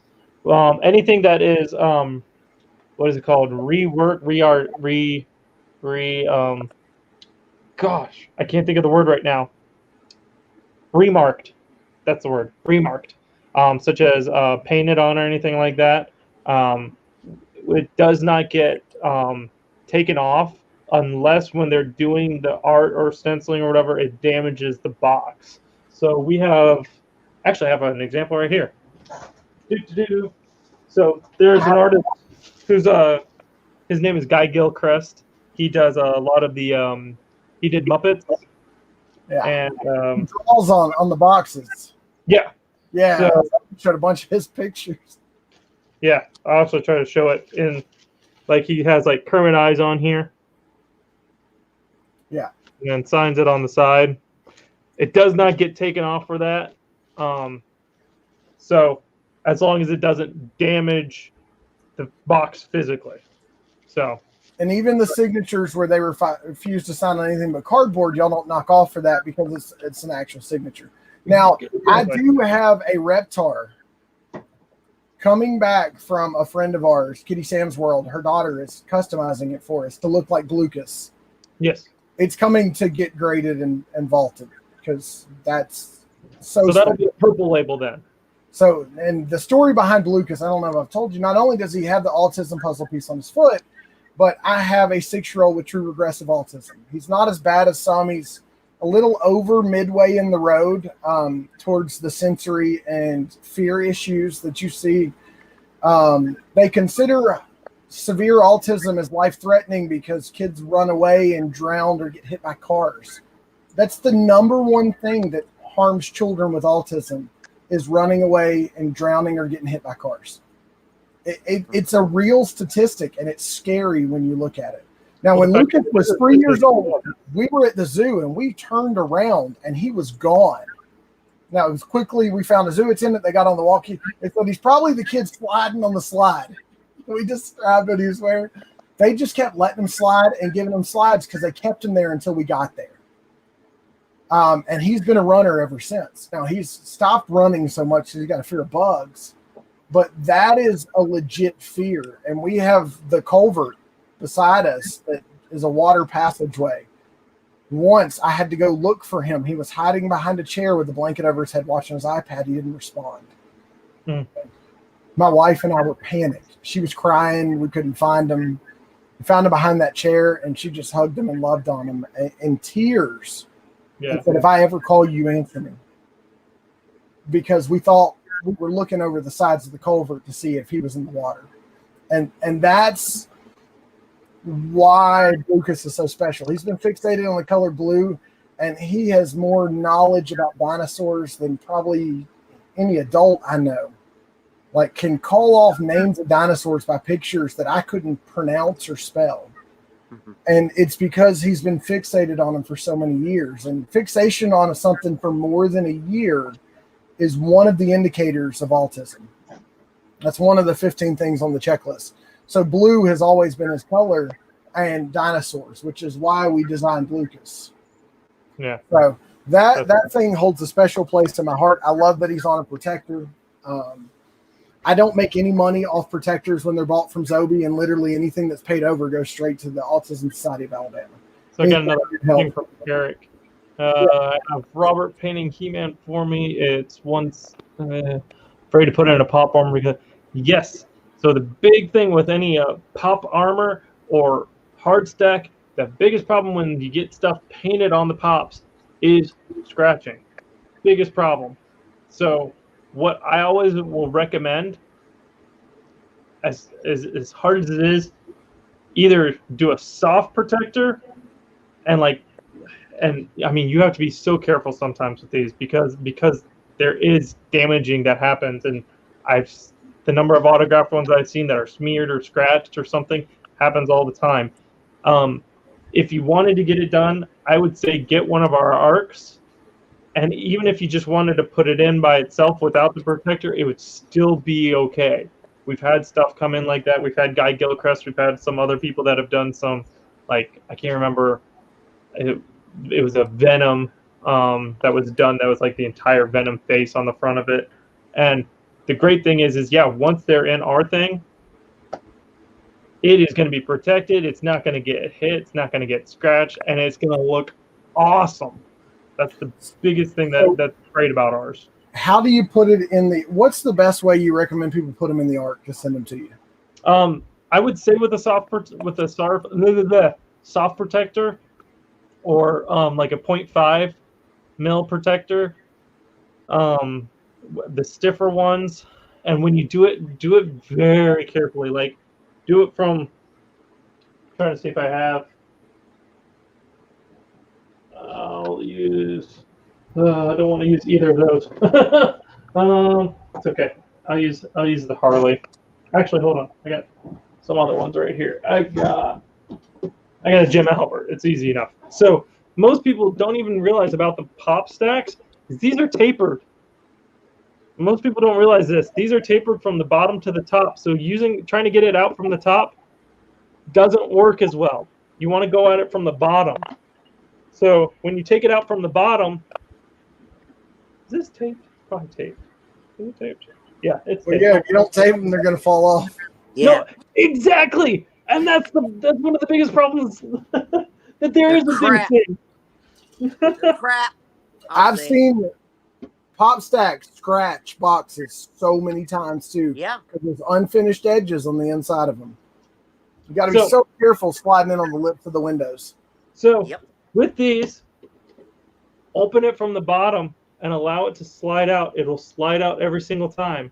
If you try to go from the top, it won't because they're tapered. It's smaller at the top than it is at the bottom. A lot of people don't realize that. It doesn't mention it anywhere. Me being the numbers and person that did all the research on making boxes found that out. It's actually tapered, which is why when you pop it up from the top and try to slide it out, it barely comes out or it doesn't want to. You're actually squishing the pop when you do that. So when you do that, though, or with any soft thing, what you want to do is you want to kind of just get one side in slowly and then just push it in like that. And you want it down kind of at a level, and you just want to kind of slide it down, keeping the top and the side from anything, and you'll be able to just get it right in, no problem. That's going to be your best way to get anything in using, even with soft stacks too. I would recommend doing that with the soft stack, just taking it and just like sliding it in and getting it level. That's going to be your best way to protect them. So if you send them in like a soft stack or a hard stack, that's what I would do, and then just put them in. We know how to take them out. We do it all the time, 20, 30 times a day. I mean, and we that's one thing a big thing that we tell people at conventions too is a lot of people have no clue that these things are tapered like that. Now,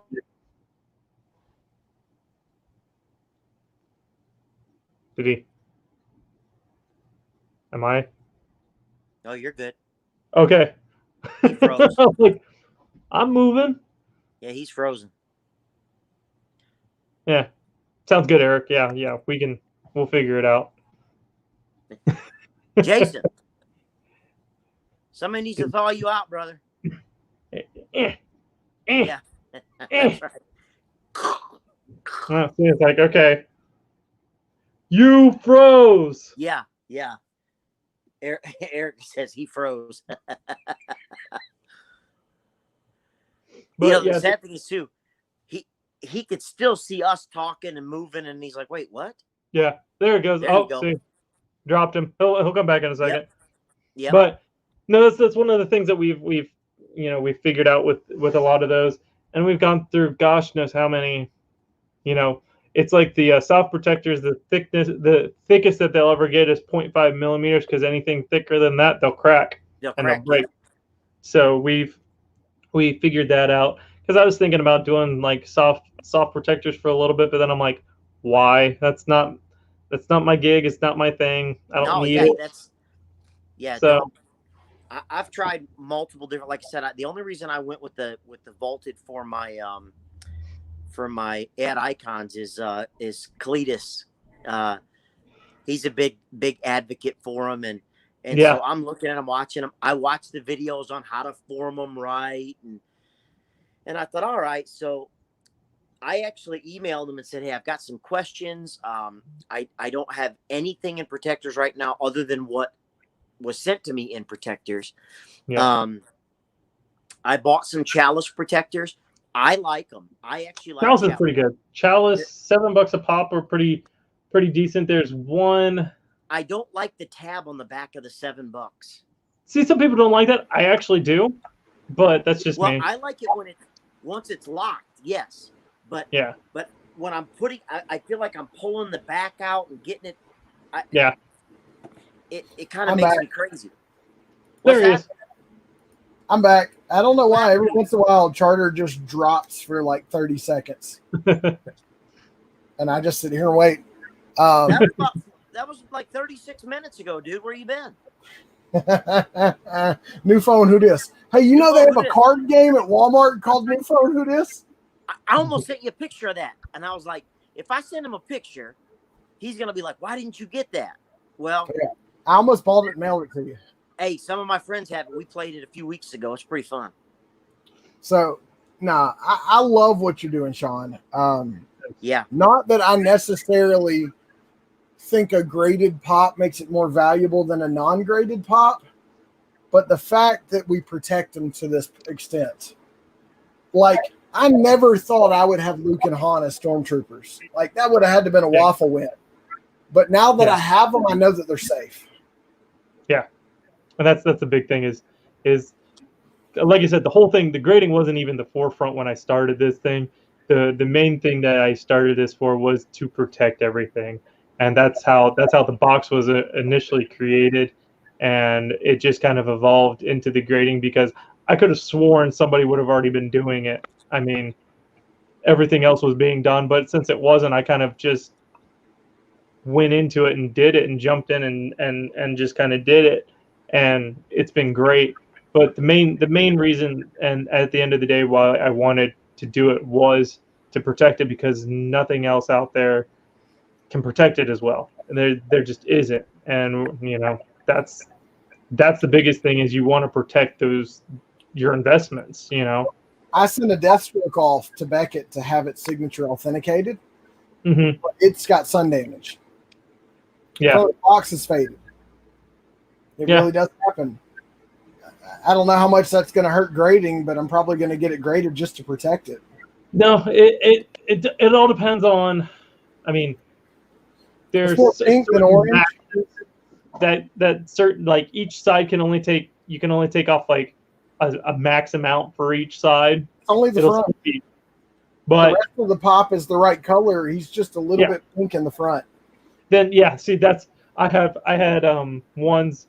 Shoot, we actually did sun tests for our case and a bunch of other cases at one point in time. I just never really posted the results because the only real result was that our case was still crystal clear, which is nice, but every pop in every single one of them Faded. was faded. Every single one. It's like it's a sunburn. But every other case that I used fogged up and was like you couldn't see through it. But ours was still crystal clear. I think y'all and Armors are the only cases that'll do that now. Yeah. And that's because, like you said, they're molded, but they're molding them out of a type of acrylic that hadn't been used before. What I don't like about a pop stack is you can take it and squeeze it and crack it. Yeah. And when you crack one of those, because they shatter, unlike a car windshield that fractures but it stays together, because they shatter, you cut your box in your window. Yeah. Does a lot of damage. I don't like shipping in pop stacks for that reason. Like when I was shipping out Futura pops, I typically would double box them. Yeah. Just for the fear of something even compressing a little. Nope. He freeze again? He's coming back. Come on back. That system needs a defibrillator, Jason. Yeah, turn off those goofy lights in that thing, and it's probably the cracking on the top. Probably. He gets so mad when I poke at his stuff. Hey, I appreciate, Sean, that this came out of the heart and the mind of a collector, and like you said, preservation was the goal. Not to grade, not to necessarily increase value. I think the first time I had experience with your with what you were doing was actually when when Clint, the Funko bad guy, he sent his 2 Tony the Tigers in. Oh yeah. And I remember thinking, you paid how much to do that? Yeah, he said something crazy and weird, and it made like 0 sense. And I got like so many calls. I was like, well, dude, it's only 200, and it comes with all this stuff. And he made it seem like it cost 200 per item, and I'm like, oh. And it very much did. And then he said, because he's a flipper. He collects different stuff. And you know what? I don't have anything against that. I've tried to connect with him a couple times because I have some friends that live very close to Clint. Yeah. And when he was doing some stuff locally down there, he had some items I wanted, and I kept trying to connect with him. Hey man, I'm going to be down there this time. Can we? I just, like Jason said, he's opening all these mystery boxes, and he helped spur part of my want list because of things he was pulling out. I didn't know much about pops, and but when he sent those Tonys in, I think I maybe even commented. I said, Clint, this kind of pisses me off because this is why I got out of collecting cards. And if I'm now into this thing, I don't know how many pops, but I'm chasing these stupid ad icons like I'm an idiot. And my daughter just laughs at me. She's like, Dad, you got a problem. I'm like, well, this is your fault. So, so I always joke and say, it's really not my collection. I'm just buying things for her that when I'm gone, she now has a Funko collection. His 14-year-old daughter that has a mouth worse than his. No, not that one. This is from a 22-year-old daughter. Okay. Yeah, this is not for the sassy one. She's got a few of her own pops, but we went to the Kiss concert this last year, or in 20, and so I ended up grabbing her the second wave of the Kiss pops as kind of a fun Valentine's gift.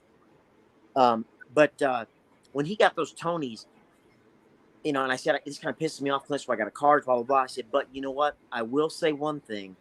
On a pop of that level, I certainly would feel better knowing that it was legit.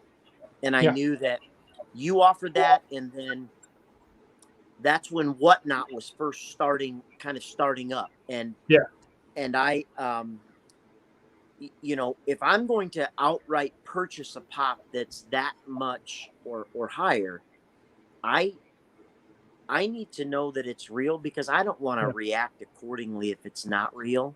We've had multiple problems with people like this after the fact. I'm like, you could have just like messaged us before. Like we're not like some of those groups of people are like, oh, you gotta like, buy it from us before. And, man, I've connected with so many people.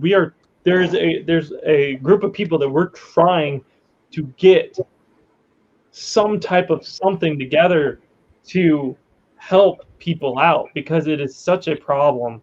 And I'm thankfully these people, at first wanted nothing to do with me. They thought I was just some, they thought it was some cash and grab place when we first started, and I was like, okay, that's any business anywhere. That's Apple, it's Microsoft, that's anybody. You gotta prove yourself.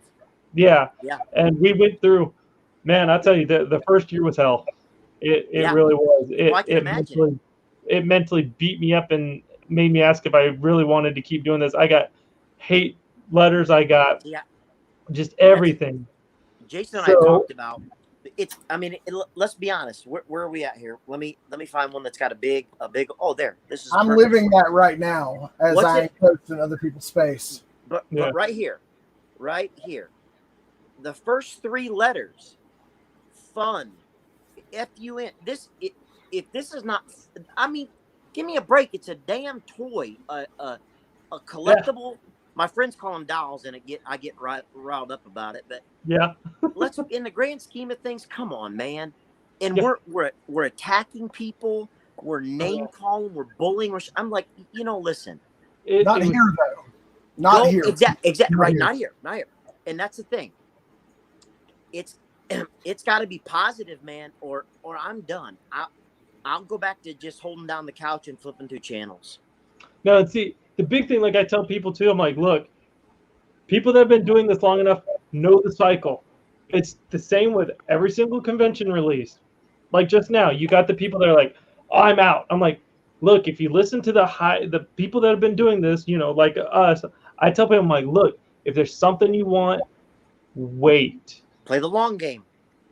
Because majority of the time, anything that you want will be cheaper in a month or 2 months. Unless it's like the con man. There's a slight chance that the one that you want may go up. Yeah. So this is the first con I've ever held on to stuff that wasn't for my collection. On a chance, I held on to a Bakugo and a couple others. I've got a Goku. I kept Cyborg, Superman, and a couple others just to see what happens, because this is the year that Funko's dialed back how many they're dropping. Thank goodness. I don't know if it's even the Target drops, but like the Blacklight Pops were out once, and that was it. That's it. Now, it's again, I've gotten, it's crazy. Just in the past 2 years, I went from, your basic normal person to, I've met so many people. I thankfully have the position now where I know enough people that they go, hey, man, I can get you the convention ones like that. And I'm like, this is the first year that stuff like this is happening to me now. And I'm going, whoa. Yeah, this is nice. And not even having to pay for them. Oh, nice. And I'm like, okay, what's your pull? Yeah. But you find the good people in the community that appreciate the right people. I happen to know a person who does might be able to get me into fun days next year. The only way that you get into fun days is knowing people. I will tell you that right now. The ticket sales are total crazy BS, and they pick them out. It doesn't happen unless you know someone. I've seen it. I know it. I've heard the stories of how people get there. Once you're in, remember me. That's the thing. And we're doing things that we're doing. I can't say it because I'm still keeping it secret, but we're doing something for all of the people that have kind of gotten us to where we are. I mean, the first, excuse me, the person that got our first that placed the first order. 1 second. Oh, 1 second. You got the Rona? God, it'd be so much easier. No. No. So the person that made the first order, it was a I still remember, it was a Crow Pop signed by James O'Barr. And that's cool. Yeah, well, the crazy thing is it was not authenticated. So what do you mean? It didn't have a third-party authentication. Oh, for the signature. I got you. Okay. So the very first one that we have to do, I've got no solution. So, like, if you look at our website far enough back, we actually used to have something called a green label, which was signed but not authenticated. We never made one. So what we ended up doing for this person was we ended up paying for the third-party authentication just so we could get to the gold label and not very cool. worry about it. Well, there's a lot of risk in authenticating something. Yeah. And it's happened with JSA. It's happened with Beckett. It's happened with all of them because we've had one that I know of. People say that there's more, and I say, prove it to me. I've got all this. I've got everything to disprove that, and nobody ever comes back. We had one that was a problem, and it never got out to the public. That's the big thing. Everybody thinks that this one that we did got out to the public and that we released it and blah, blah, blah, blah, blah. Never got released. The other thing that they don't realize is that it actually came from another company that authenticated it. Another action figure company that authenticated it before we ever got it. A lot of people don't know that part of the story either. So then you deemed it not authentic? We did. After we like posted a picture up on our Instagram or whatever, and let me tell you what, that was the longest 2 months of hate mail and people saying I was a joke and blah blah blah and yada yada yada. And yeah, I went off on a couple of people. Sorry, it happens. I'm real. And because my whole thing was okay, you're gonna go off on us. We need to get back to that. Yeah, and I'm sitting there going, I'm like, that's great. Where were you when I asked for information a week ago? Yep. Everybody was silent. Yep. And they don't ever mention that. They go, oh, no, you never talked to us. I'm like, yes, I did. I asked, and nobody, I was like, here's all the posts. And everybody was like, no, because they deleted them all. I was like, let me tell y'all how awesome. But it never got out to the public, so we ended up taking it out and sending it back to the customer. And anytime that we run into a fake or a counterfeit, we give a person a mulligan. We give them the opportunity to send something else in and get it done, but it's got to be something that we don't have to research. It's got to be something that is like, yes, this is good. Like everybody knows it's good. Yeah. So we give everybody, whenever we find a counterfeit or fake or something like that, we give everybody a mulligan. So. Well, and what feels really good is, so I bought James Rhodes and Tony Stark on eBay, but the guy lived in California. He bought them from the con. They had some stuff come up. They need to sell some money. I think they're having a baby or something. So there's provenance there. But I get them in and I send the pictures to Sean because the beard's a little off on one side. It's 2011. I mean, for Pete's sake, for 2013. And the sticker looked great. And I sent him the pictures, and in the Pop logo, you could see the texturing coming up, and the letters looked right. And I said, does this look legit to you? He said, I won't verify anything through pictures, but I don't see any alarms. That made me feel better, but now it's on the way to him to get graded for real. Luckily, if it comes back fake, he's worked with eBay and PayPal before. Yeah. If I have a problem with something being fake, and I say that this is who said it was fake, there's a very good chance I'm going to get my money back. We worked with 3 clients. One client. It started out with one client that had a flake. This was why I was glad I went to New York Comic Con and got all the data of the Clown Dumbo, because we dealt with somebody that sent in a Clown Dumbo probably not a month later, and I was like, this isn't right.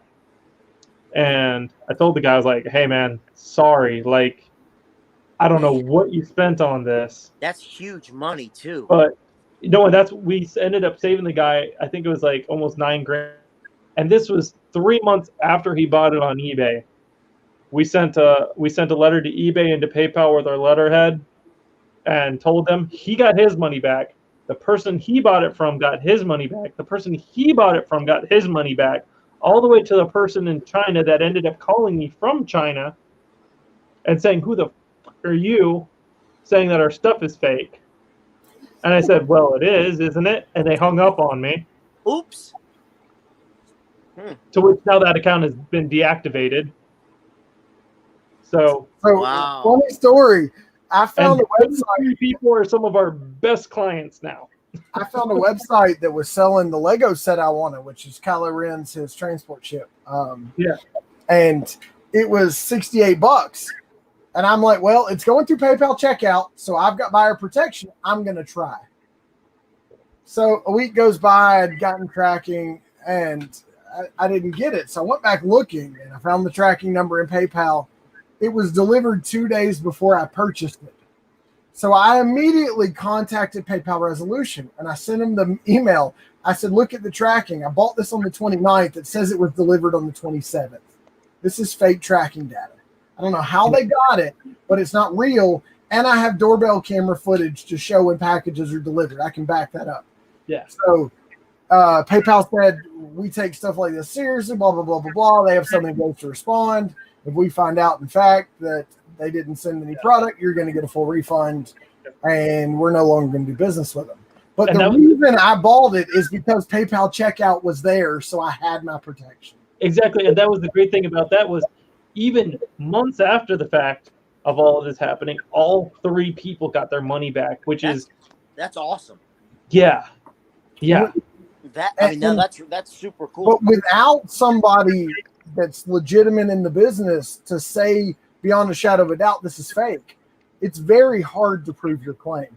Yeah. Well, and they told us like, hey, we need something that's got like your letterhead and all this stuff, and we're like at first we're like, well, we've never done this before, but let's do it. And we did, and ever since then we've done it multiple times for people now, and we've been able to get people's stuff past the normal dates of stuff. We're able to get it back. Are we staring at your side of your ass right now, guy? I was gonna pickpocket him real quick. So no, it feels really good. I'll show you. Jason hasn't seen this yet because I don't let him see my stuff. How many people are in here, Jay? 6. This is the first one that's coming to you, Sean. Oh, what is that? That's how many was that? How many was that? I can't remember. I know the blue one was 24. Wasn't it? How many? 480. So can I tell you an awesome story about that big boy right there? So Rick and Bubba is a nationwide radio show.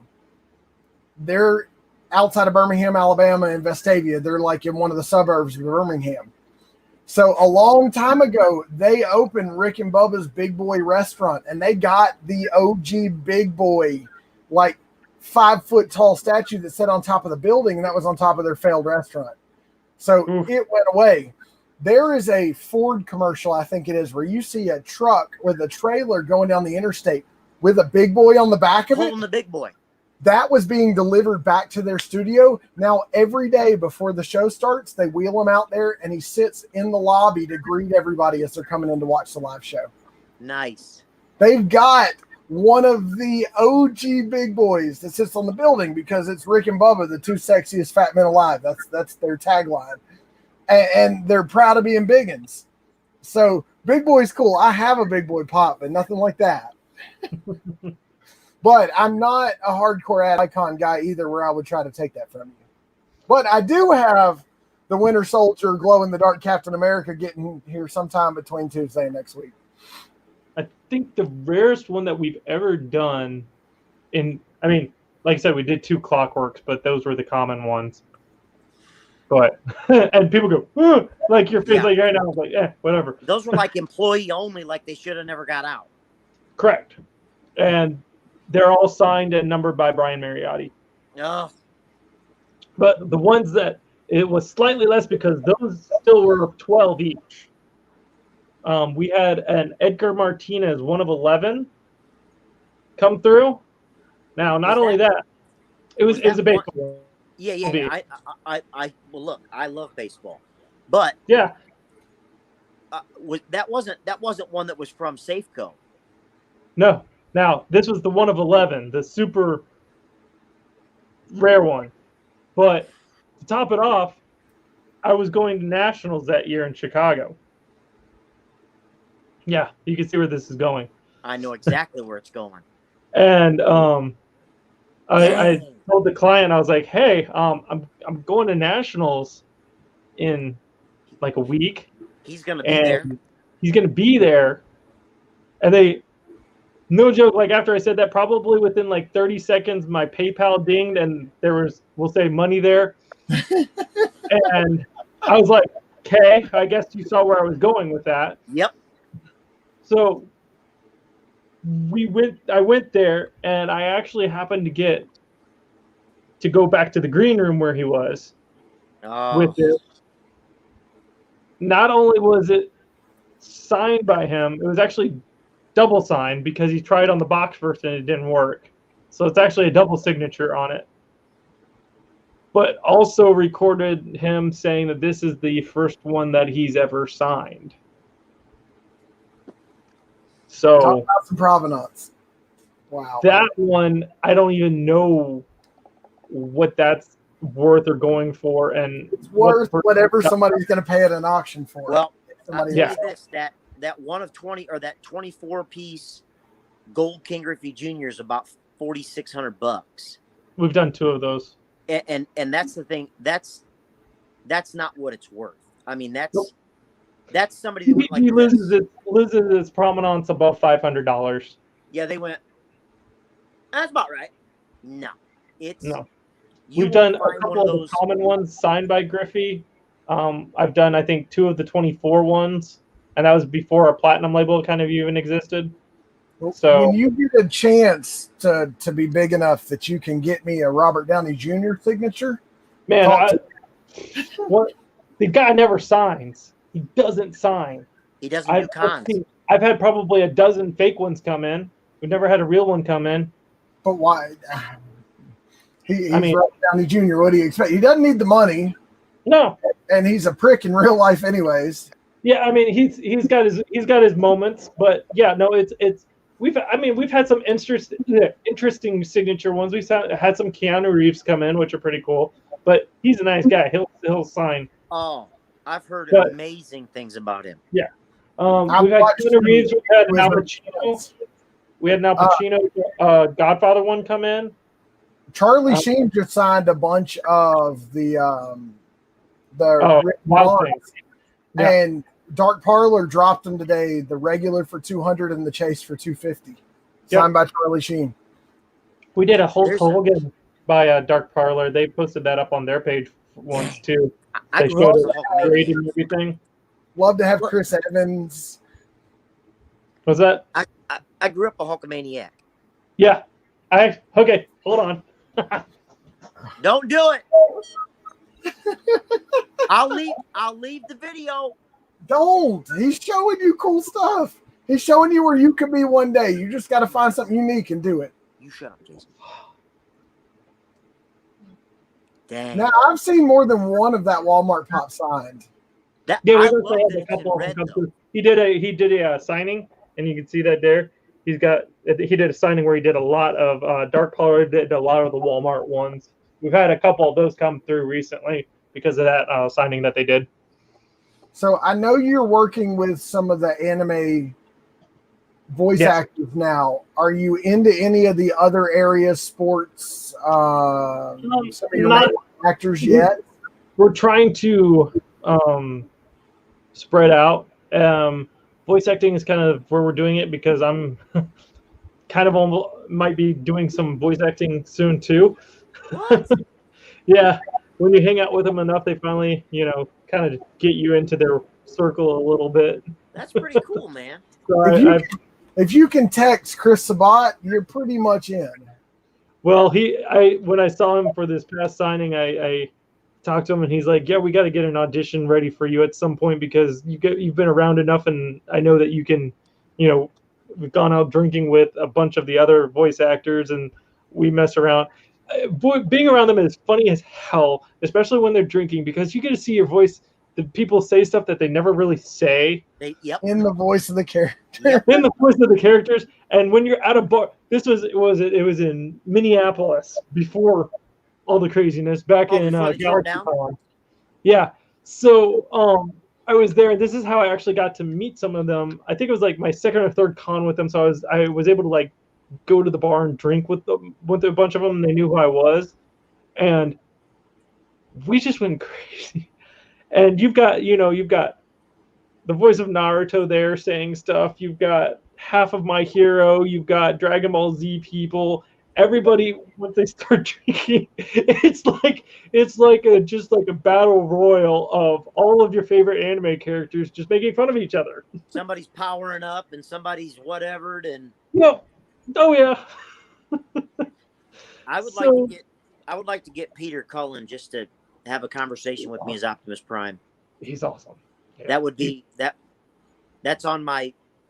That would be a dream. Too. I have a metallic Optimus waiting. I have a box of pops that are just waiting to get signed once everything goes back to con stage or con mode.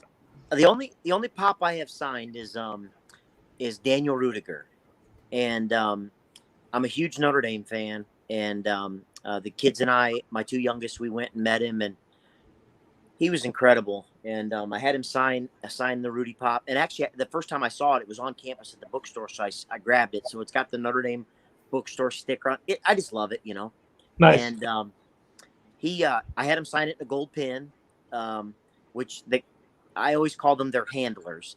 But the people that are like, okay, what color do you want? I'm like, well, is there any way I could use the gold? He's like, oh, we've not had somebody. Yeah, let's do it.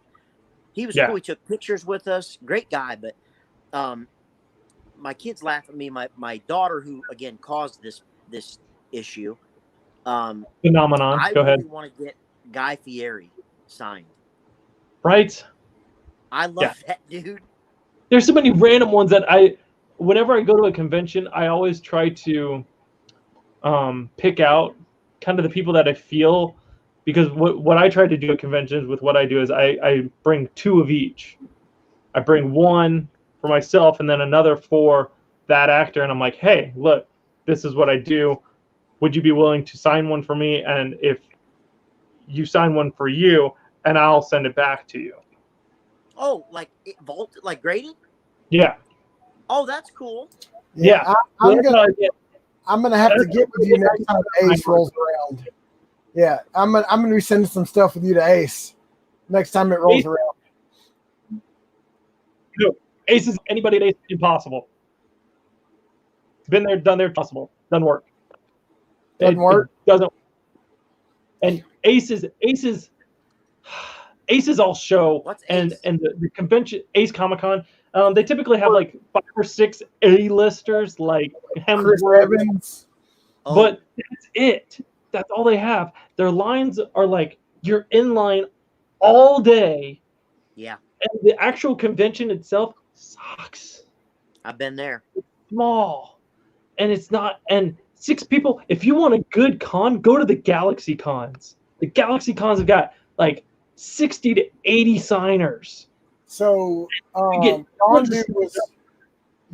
and Kraglin were both signed at GalaxyCon in Richmond. A buddy got them done for me. Yeah, I went and met, what was it, Taserface. Why can't I remember his name? Can't remember his name to save the life of me. Got a pop done by him, gave one to him. He did a huge, awesome promo for us in his, like, green plaid suit on, and he got, like, a 9.62 on his pop, so he was digging it. He's like, this is freaking awesome, and we get those people that, like, love it. Like I said, voice acting is a lot. We're trying to get more into the actor side. I know some of the people to get into the actor side, and they're really great. And that's where I'm trying to kind of move into a little bit more now. But yeah, a lot of the actors, if they're really nice, you can do that swap for them because they'll look at it and be like, oh, that's pretty cool. That is really cool. Yeah. So, and that's my way of, that's how I get my convention ones and how I get my stuff signed, because I have like a wall of signed stuff. People are like, oh my gosh, you must have spent. I'm like, not really. No, yeah. No, But, they like Sean Austin, again, played Rudy. I want to get him, and then I can't remember who else. There was a couple other, maybe some sports, but who knows? I'm waiting for some other pops to come out and see what they do. But yeah, I always enjoyed meeting athletes, and a lot of people that I met, they're not around anymore.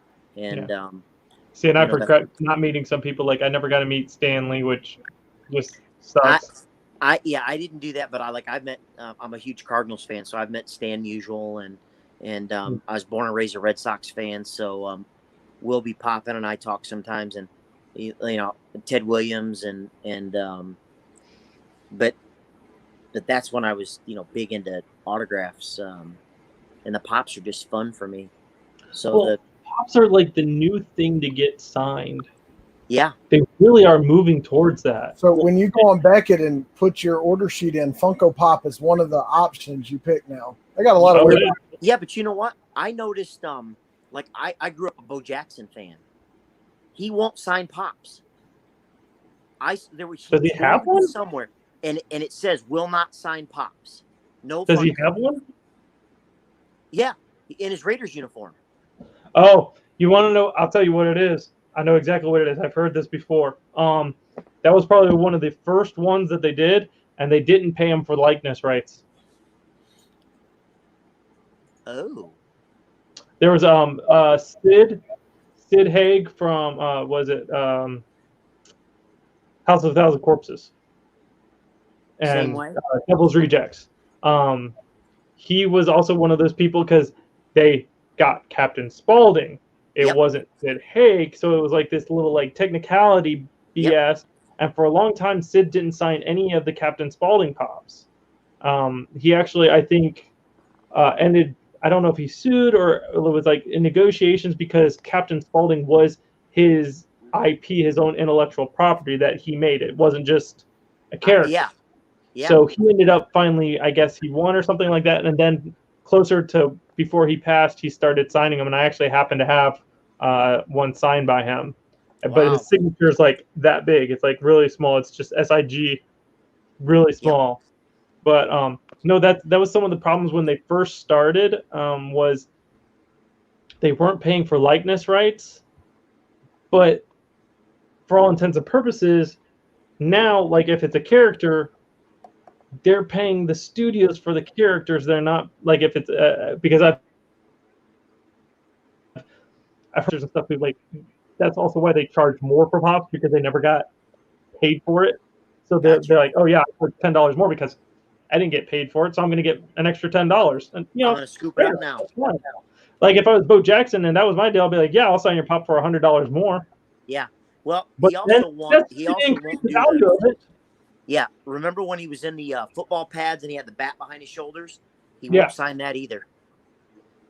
I don't know why, but it's right in the description. Won't sign, pad with bat over shoulders, Funko, and there was something else, and I was like, well, that's all the things I wanted signed. I could get Bo Jackson's pop signed. You can't get how? So Bo Jackson played at Auburn University. Yep. Yes. I've met him. He plays the celebrity golf tournament at Regions every year. 1985 Heisman Trophy winner. Hold on. And I have friends who are personal friends with Rick and Bubba and have had dinner with Bo more than once. So more than likely, if I pulled strings, I could get a Bo pop signed, but it'd be pulling strings from personal friends of Bo's. Aside from Jim Thorpe, Bo Jackson might be the greatest two-sport athlete ever. Oh, yeah. An unbelievable athlete. Yeah. Alabama fans don't respect him. That looks What's like that was I said Alabama fans even respect him. something's not right because a 2017 pop he should have the rights to that. Yeah, I would think so too. I don't That's, own the that's pop odd. yet, but that's one that I Maybe would it's because it's in the Raiders. I don't know. Yeah, he was. Yeah, he was. I thought that would be a cool one to have a 2-pack, have a Royals and a Raider.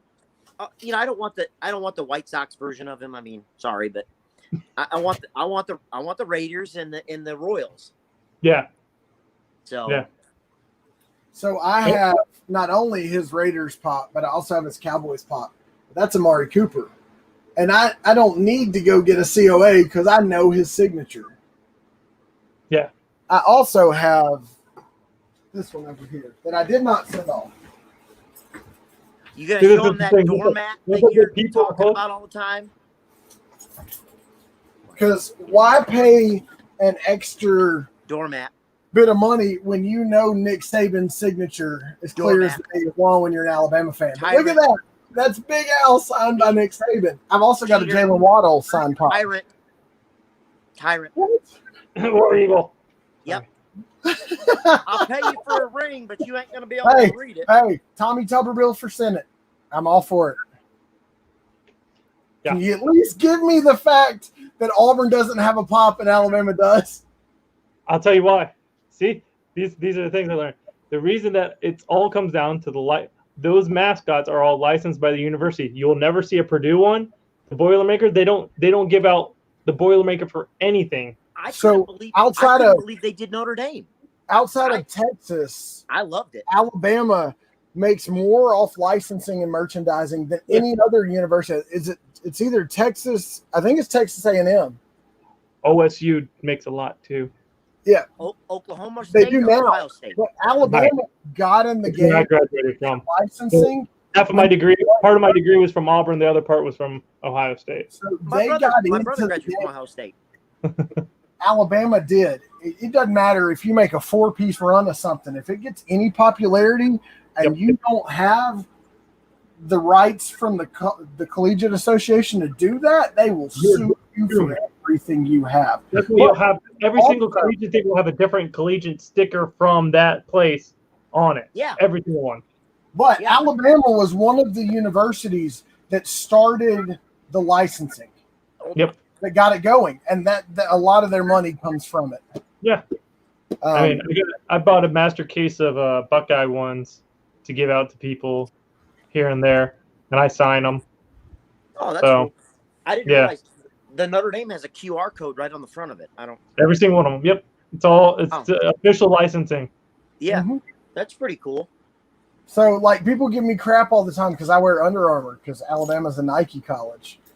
And I'm like, I just wear Under Armour. But you do see what I'm wearing. I mean, that's the logo that was on my onesie when I was born in the hospital. So no, you didn't stand a chance then. No, and I lived through all the bad years. I put up with the crap. They allowed abuse right when you came out in the hospital. Shameful. Shameful.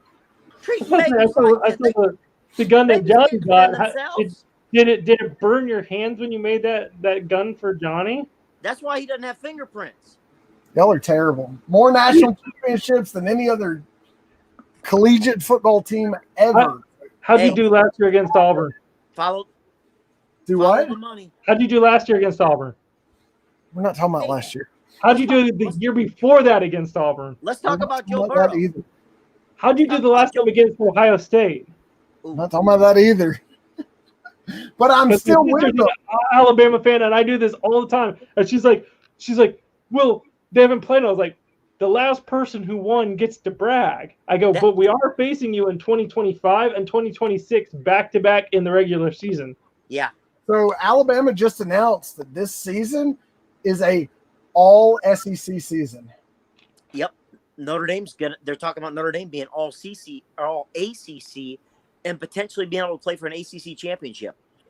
So Tua and his little brother, listen to me though. Tua and his little brother played for the high school that my kids will go to when they get older. Oh, that's pretty cool. Yeah. So his little brother finished his high school year as Tua stepped in the national championship to pick it up and carry it home. I think one of the cool things when I was at OSU, because I went there from 12 to 16 when we got our national title, and it was crazy. I went after I was in military, so that's when I went to OSU. But I'm listening. Oh, so Cardell Jones, who was our third string quarterback that won the national championship, was my signing partner in sign language class. Not only that, before he went, he was like, "Hey, like, you got any like words of wisdom, like military and everything?" Blah blah blah. I was like, just because I was being total military, I was like, "Well, think of it this way." And he's like, "What?" I was like, "Well, at least the other enemy or the other people don't have guns."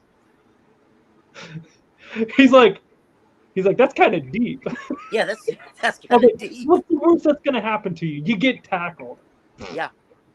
I was like, "They're not shooting at you." Nope, not shooting at you. He's like, "Huh?" He's like, "I'll remember that." Nice. So he was pretty cool.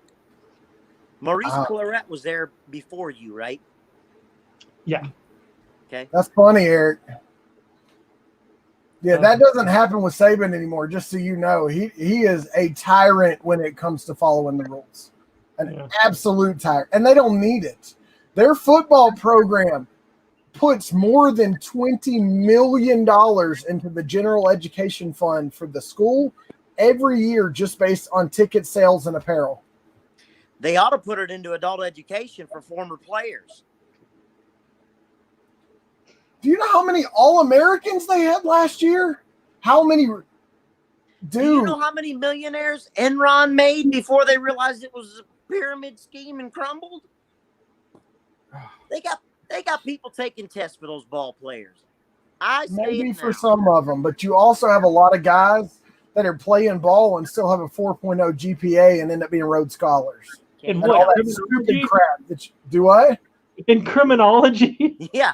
Can't even count to 4. 4.0, I had that's the so number many people of that were doing stuff. I'm like, I'm getting a degree in like aviation studies, and it's like, yeah, no, the 4.0 is their convictions, not their GPA. Yeah, they tried to walk out of Publix, the crab. That's what it was. It doesn't matter what school it is. Every athlete, if it's a Big Ten, doesn't matter. Doesn't matter. The treatment that those guys get. I went to their freaking royalty dorms, hotel service, pretty much. Thank you. They have a maid that comes in every single day that cleans their place. Yep. I mean, they have food brought in every single. Like they have like, because he's like, "Yeah, come over, we'll practice." Or something. I was like, "Where the heck did I just walk into?" Wait, am I still on campus? I didn't even multi-million-dollar complexes that are only for the football team. But think about the dedication these guys put in. I don't have any problem whatsoever with college players getting paid as long as it's on a scale to give them the ability to live that lifestyle. That I don't have a problem with it. No, the only reason I disagree. It's like they got great now, likeness rights. Sure, fine, absolutely. That's why we don't have any more NCAA video games anymore. That's exactly right. And so be it. But the reason that you're there is not for football, it's for school. And they're giving you that for free. And if you can't do the school, you're gonna go live the lavish lifestyle once you get out. Yep. They are getting paid. They got a full scholarship and everything else that they're getting, they are getting paid. And if they need it, they have the families are getting perks too. So now, and this is no joke. In Alabama, we like to talk a lot of trash, but we'll also go to church on Sunday and hug each other when COVID ain't going on. So the rivalry is real, but it's not like Ohio State and Michigan where they hate each other. No. Bull. Auburn and Alabama hate each other more than Michigan and Ohio State. And I know this from being a student at Auburn and being a student at Ohio State. Okay? Michigan and Ohio State isn't close to Auburn, Alabama. With all the talent that Auburn, Alabama has, huge, you know this, like blocks and streets and RVs packed for 10, 20 miles outside of each place. All right. And if you're an Alabama fan and you try to go into an Auburn bar, you know that is not going to happen. I used to walk around Tiger Town in an Alabama shirt when I was working up there. I'd stay in a hotel. And how great was that? Mean looks. I'd get some mean looks. Okay. Now, and you can't be an Alabama fan and go to the Iron Bowl with Auburn. You can't. Like there isn't. You'll see Alabama fans mixed in an Iron Bowl party together. That doesn't work. You'll see red and orange mixed together all throughout the stadium. But let me tell you this: we have some friends that we used to go to church with that live in Michigan in the summers and Alabama in the winters because of where their grandkids are at. They were in Florida and got paired up in a golf pairing with 2 Ohio State fans. For the first 13 holes, they didn't speak to each other. Well, that's just them personally. Because that's petty. I would say that right. It was funny because I went to Ohio State and they're like, "Oh, we tailgate." I was like, "Cool," because I know what tailgating is. I got there, I'm like, well, "This is quaint." Where's like, I was like, right. But I parked in the parking garage 2 blocks away from the stadium. Yep. On game day. They're like, "Well, it's tailgating." I was like, "No. You don't understand. When I was in Auburn, I had a parking spot that was literally across the street at a church because I lived at a church. Long story. Lived at a church and like we did like custodial stuff for them, and there's like 4 of us that lived in the church. There was like a housing there. That's not creepy. But so my parking spot at the church that was half a mile from the stadium, I'll say, I sold that parking spot on game day, every game day for a couple $100. Mm-hmm. Oh yeah. Mm-hmm. Every game day. That stadium though, and I'm not saying this as a jab. I've driven that drive. I used to have to do a restaurant that was in the little food court there that was around the stadium. It looks small from the outside because there's a side of it you can see straight into the field. Yeah. When you drive into Bryant-Denny, man, you want to talk about money invested. Yeah. So when I first bought my camper, I have a travel trailer, but it's a nice one. It's a Jayco. It's 31 foot. It's fiberglass. It's a really nice camper. I got approached by a guy when he found out I was an Alabama fan that turned a field into luxury game day spots a mile from the campus. They were for sale for $50,000 a spot. Yeah. Just to own a spot to park your camper close enough. Because a mile from campus, they're still telling you. I get $500 for my single parking spot. It's all parking each too. Day, I would get $500 each day. And starting Thursday, I'd have my buddy, I'd drive out to my buddy because he had like a trailer that he lived at. I'd go park it at his place.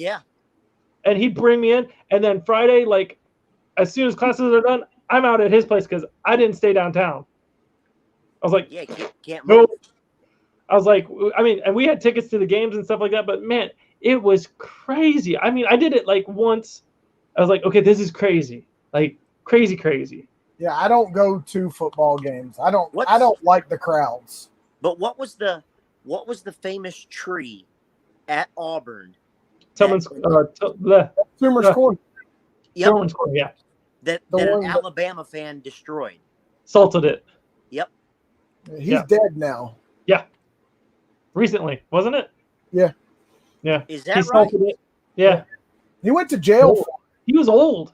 Old. Yeah, I knew he went to jail for it because it was what his twisted mind thought was a prank. But here's the thing: Alabama fans were just as pissed that he did that as Auburn fans were, because even though that's an Auburn tradition, we have so much respect for Tumors Corner because it's historic, just like going to Dreamland when you're in Tuscaloosa. Thankfully, they're still able to get a seed from the original one, and there's a new tree from that original seed.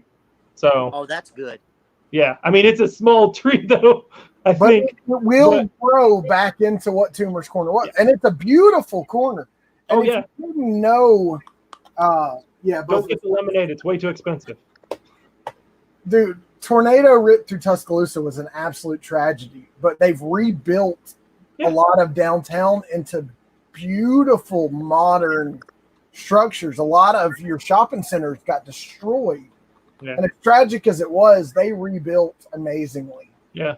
But when the school and Enterprise was hit by a tornado and all those kids were killed, one thing that is prominent in the Southeast, and I don't know how it is in other areas of the country, it doesn't matter who you root for. If your school gets cut down or your stadium gets hit, the entire state comes together as one family, and we put it back together, and that's what it's about. Well, I need to probably start heading because I got to get some semblance of sleep tonight. You got to go to Orlando tomorrow. Hey, if you get a chance to go for a second time, hit me up. I'll pay for it. Get me a lightsaber. I need a purple. I have to get up at like 5, so I need to get going. All right, guys. Well, Sean, it was an absolute pleasure. Yes. If people have questions, y'all go look on the website. His cell phone number's on there. Hit him up all weekend while he's at Disney. Whoa, no, don't do that to him. And if you get a voicemail of Boo from Dragon Ball Z, that's because I'm not answering the phone. Hey, if you find anything good, send me pictures. I'll let you know. Absolutely, man. Sean, it was an absolute pleasure. I'm going to drop you out. Me and Pop are going to talk for a minute. Thank you for hanging out with us. Anytime you want to come hang, whether it's Thursday nights with the wind down or Saturdays, you're more than welcome, brother. I'll be probably doing that here once I get back and find a good time and we get caught up on everything here. I'll probably be heading out to you because I want to tactical acquisition of some equipment. So y'all will have a live where me and Sean will be live together, just like me and LBD once did in the other side of the building. So that will come probably in September, I think. Probably. If the shop's done by then. This ugly wood wall is going bye-bye. And a lot of IKEA furniture is showing up. But Sean, go get you some rest, brother. Send me some pictures from Disney World. Have fun. Tell Jonathan I said hey. And I will see you soon, man.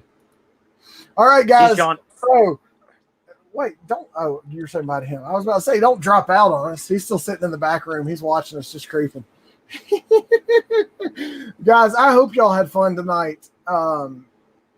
Graded pops is something new to me. Good night, Chunk. I absolutely love the fact of preserving things. And like you said, I sent a $70 pop in because of the significance it has for me. Sully means more to me than Mike does because of who Sully's character was, because he's the one that brought Boo in and protected her. And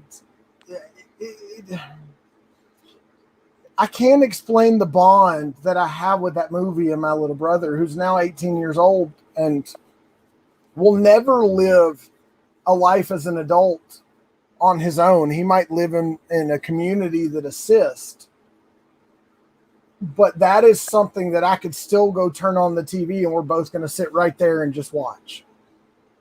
My kids love it too. I love it when they get to pick their shows at night. When they pick Monsters, Inc. or Lilo and Stitch, are probably mine and my wife's 2 favorite Pixar movies of all times. It just brings back memories. So I'm looking forward to the Alien remixes with Sully and Boo. You can't really do an Alien and Mike because how you take 3 eyes and make it one and it's still green.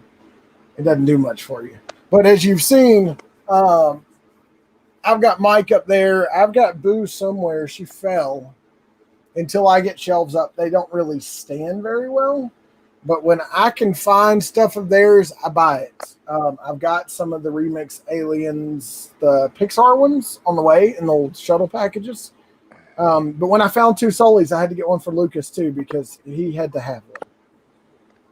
I think he's over there. But Lucas had to have one because he's blue. But had a great time with Sean tonight, guys. He literally is as good a dude as he sounded like hanging out on the live tonight. I've been talking to him for about 2 weeks before I was comfortable enough to mail off pops because I'd never done this. I found this through the guy that brought Bloody Rorschach to me to waffle for him. He trusted me enough to send me an $800 pop. The set of Goonies came to me, and then they went to Jason. And I have met this incredible community of people. That's what we want the Funko community to be. And that's people that truly collect because they love collecting and are willing to help and be that change in the world you want to see, as Dr. Applesauce loves to say. Papa Pop came out of that community. I found him in an auction, and we've been buddies ever since. If you ever seen IROC Hector playing in Waffles, he is one of the best dudes that I've ever met when it comes to the Funko community. Johnny on that beat, or Jonathan as I know him, is in my phone as Jonathan Grail Pops. You got to put stuff in to remember folks. And Jason's Papa Pop in my phone, so stupid S word will actually dial instead of coming up with something random. We're not going to talk about the stupid S word that sits on this thing. I wish you could use Google without having to open up Google. I can't disclose that. That's classified. But let's just say that he had to buy me. I didn't have to buy him. There might have been some adoption papers done in crayon and Jarhead adjudicated it. Maybe. How much did you buy Papa Pop? Literally, I met Jason through an auction with somebody who's not in the community anymore. And that's crazy. When I got out of Chomps, he bought a lot of them from me. And what we found is I didn't have to go out there and post stuff for sale, and he didn't pay quite as much as he would. I was still making my money. But what really initially drew me to Jason is somebody won a waffle for the Liberty Chomper, an auction, beat him out at the last second with a snipe, and then didn't pay. He found out what I paid was more than he won the auction for. He paid me what I paid for it. You don't find people like that anymore. Well, that's also when you had talked about your wife losing her teacher's job. And I said, yeah, we need to make this right. But that's the character. I mean, it's late enough. Were we still PG? Kind of, because people are going to go back and watch this. It's still a sponsored video. Guys, I'm an a-hole. Okay, I've been told that many times. By his daughter. Hey, we didn't have to put that on blast. But I'm sure his dog thinks it too. Yeah, but there's a lot of times where I use that word as, and is this going to sound crazy, almost as a term of endearment, because, my two, I call them my littles. They're 15 and 16, and they're a-holes, but it's because they're witty. They're not afraid of, they don't fit that mold of participation ribbon. I need a counselor because my vote didn't get voted. But they're good kids, man. They're good kids. They're going to be good people. But I've had a lot of really good examples in my life of good men and good women, and they have helped shape who I am. And I've always believed that if I can do something, why not? I mean, why? If I have a talent, a gift, I get pops for people now that they weren't able to get out. I'm like, hey, I've got extra. I'm not, it is what it is. But no, Jay's been a good dude. Let me put it this way. When I worked out the deal for James Rhodes and Tony Stark, and the dude said, okay, I had a guy coming to the other side of the shop that afternoon that would flush my pockets for the past weekend when y'all saw me buying all the hot toys.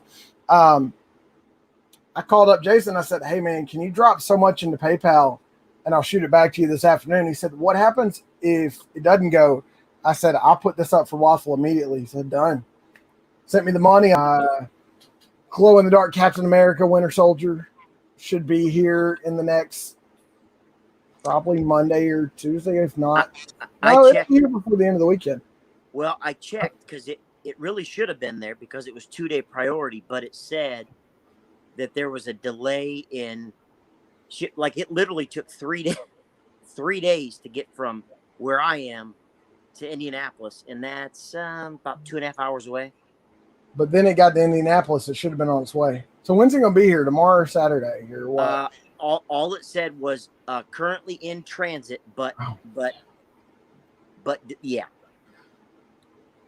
So that means somebody's probably got it on a waffle right now. if there's anything in the background that says USPS, please DM me because that was from me. Yeah, wow. I joke because it keeps me from going further crazy.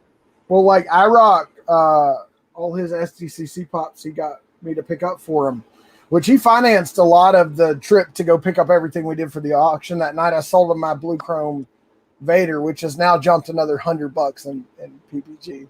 Seriously, but it still hasn't hit what he paid for it. He knew where it was going. Yeah, and he'd never been on the live before. I did it again, guys. I brought a legend on a live on Instagram, and for 2 hours we sat there and he just hung out. He was literally there as the name to bring people in. And Pop fell asleep. Is that one? That's not the first. That's not the last time I've fallen asleep on something. Well, no, you fell asleep during Gypsy's Tiny Ghost auction the other night. Please don't remind me of that. Dang it! And then I had to humble myself and post pictures that I stole off the internet of the doggone ghost. Yeah, I saw I'm like, when did you get that? I didn't. I cropped it off of somebody. I just had to show people. I need this. Can you find it, please? Has anybody said anything back yet? Well, my friend Shannon said, "Hey, I just wanted to let you know I don't have one." She doesn't collect tiny ghosts. I know somebody who has two.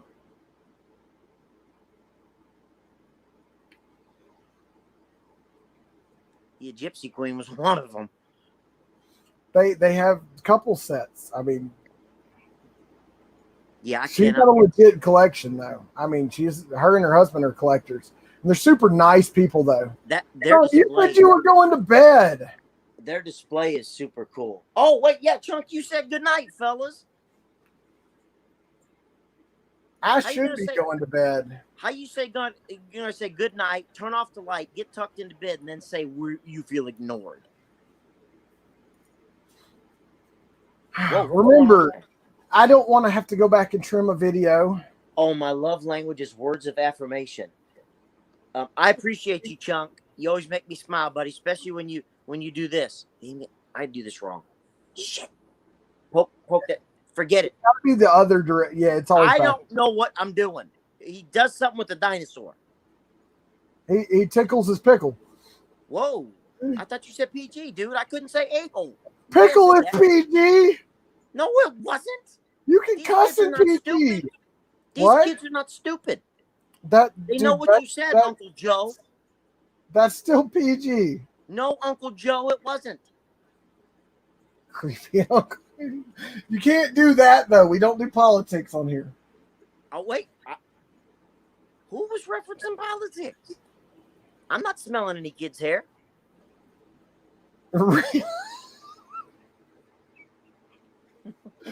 Oh, bro, chill. Yeah. You realize that most of the companies you buy mystery boxes from are located on the West Coast. Oh yeah. Well, he's not in bed, so we'll bring him in for a minute. What up, buddy? Oh, good. What's up? What's up, dude? How are you? Dude. He took a little nap. My little display name came up to what I was going to have under there, and it literally had the word FUCK in there. What?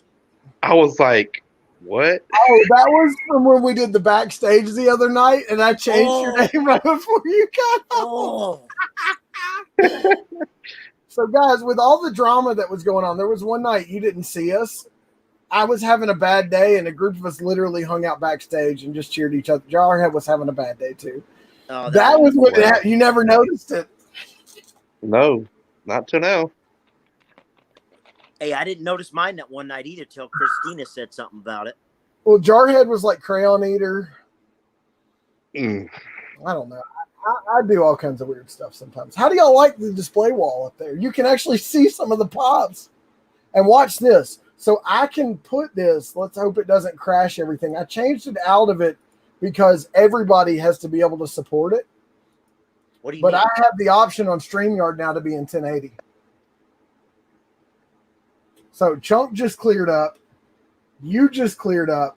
And that is because we are now in 1080 broadcasting to Facebook, YouTube, and Twitch.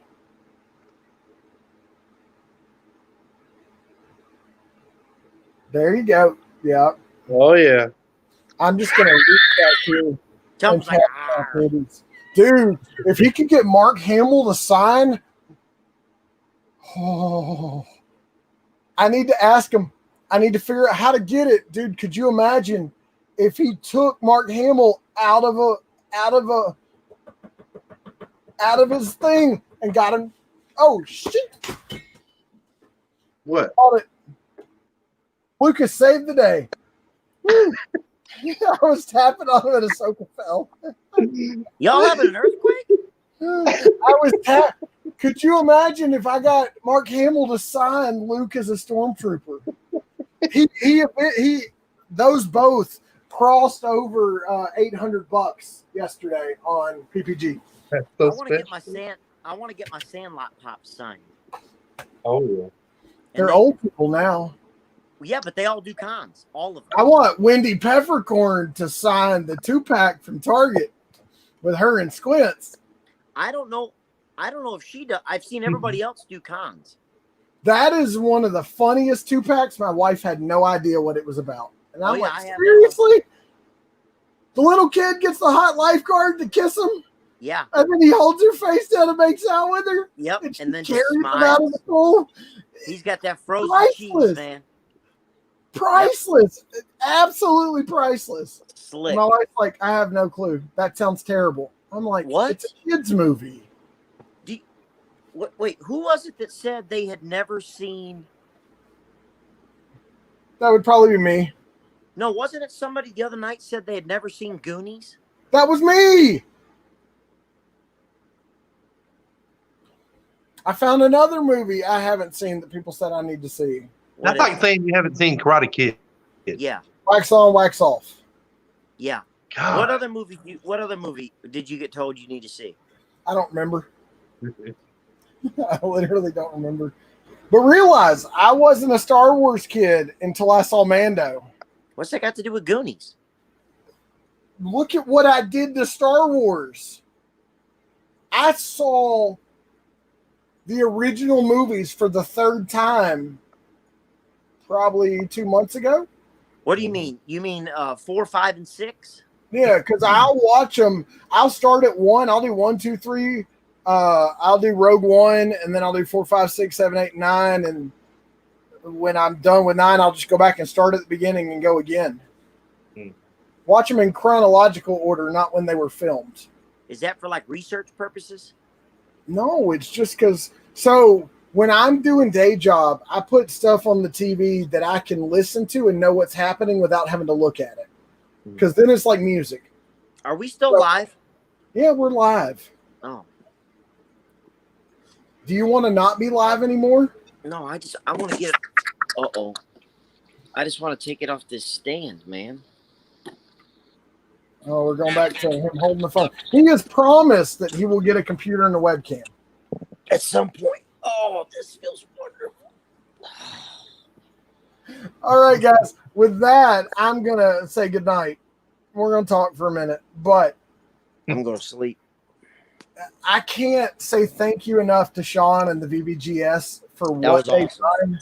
Not only is he one of the most legit, awesome dudes when it comes to wanting to promote and help collectors. He's a true down-to-earth dude, as you saw in the show tonight.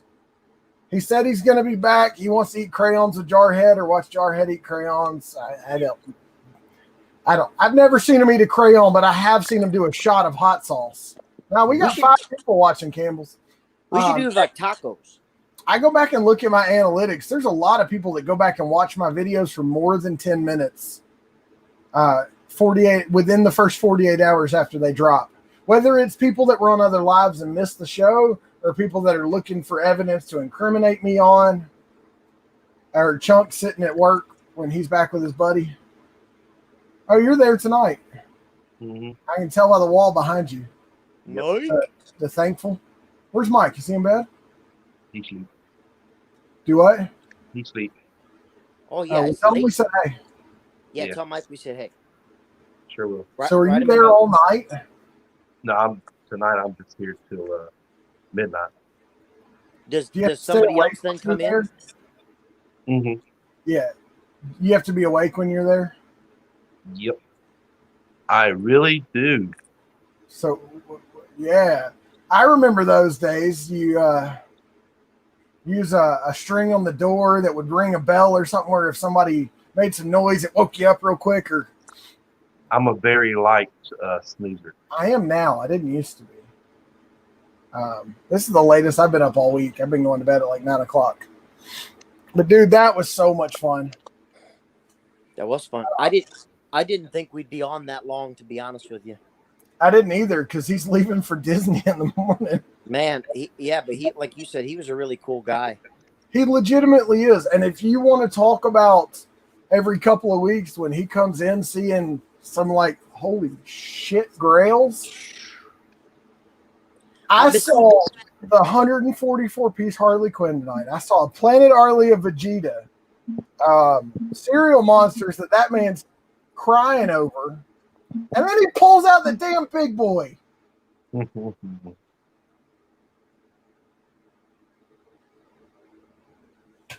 I don't care. It's big boy. I like big boy, but not enough to own big boy. I would go after like the Talent Mike or the Flock Sully before I'd go after big boy. I'll have them one day. I said, I don't need those. I'm good with the OGs. But to have those on top of the OGs would be really cool. Yep. One day. I'll have that metallic Mike one day too.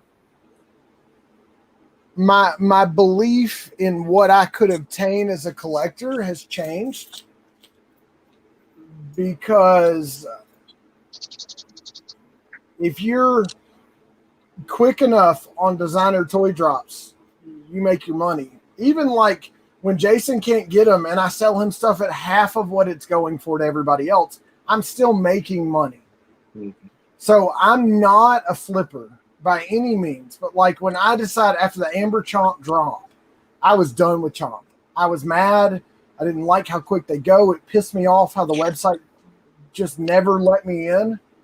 And then to find out that the mosquito was like put on the front of it. Yeah. And it was part of wave 2, and I was going to be a completionist. I had Connor's signature on 2 of them. And then when I said something about the drop, they kicked me out of the group on Facebook. And I was talking with Connor and Messenger, who didn't run the group, but he told me to reach out to the admins.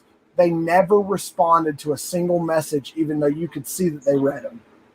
That's when I was done with Chomps, because it doesn't happen that way in the Ben Toy side, which is why, even though my Tiny Ghosts don't have their shelf right now, they all have a home right here. You can see them behind me. They will.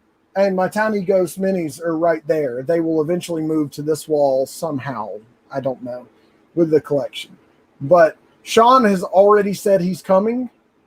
We're going to do a little pew-pew. Hopefully he'll bring some pops I've never gotten a hold in my hands, and I'll get to hold a few of them. Maybe he'll leave with a pew-pew, and I'll hold on to some Grails. Which means I might be getting some new Grails. Which means Papa Pop might be getting on a plane.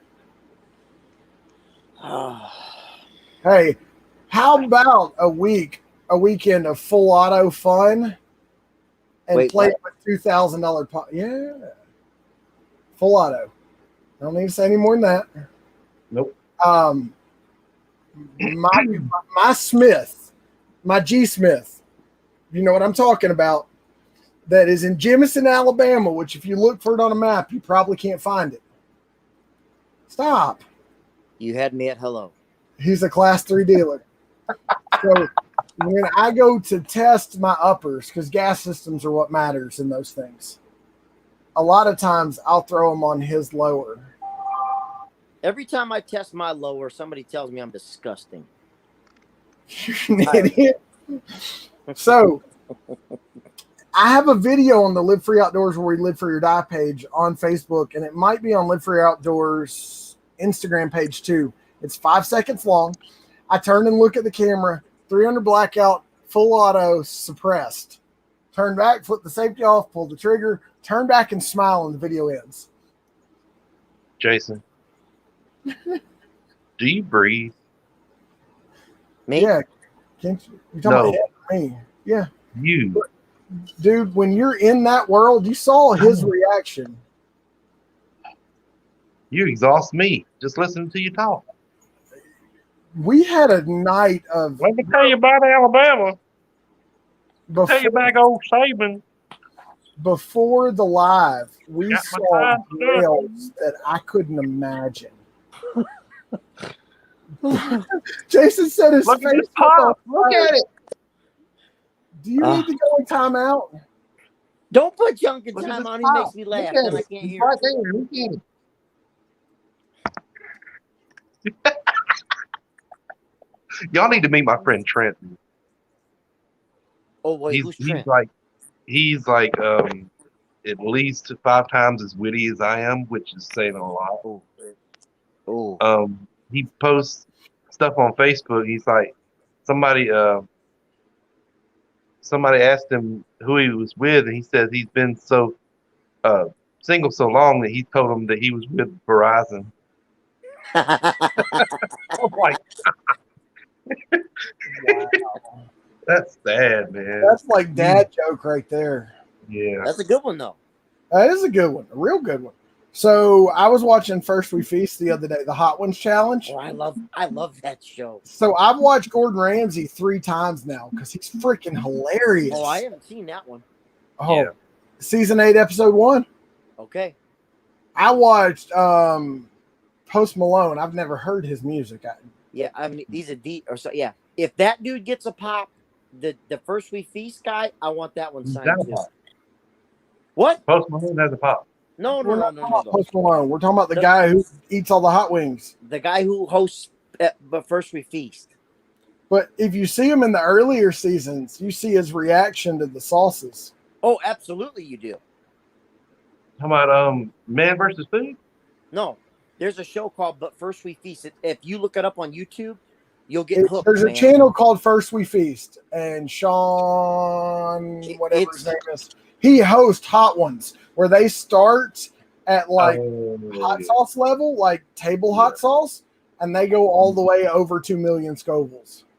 And Chunk, you will have people who maybe you thought for some reason from a distance they were nice, proper people. They'll be snotting and cussing by about the 5th wing, and it is hilarious. He also started one where it's less wings, but it's truth or heat or something like that. And he brought 2 sisters from wrestling on. The Bella twins? The Bella twins. Hmm. They would not rat on their peers in that industry to the point that they suffered. Oh, I would like to interview the Bella twins. Why don't you go watch that video? They're actually funny.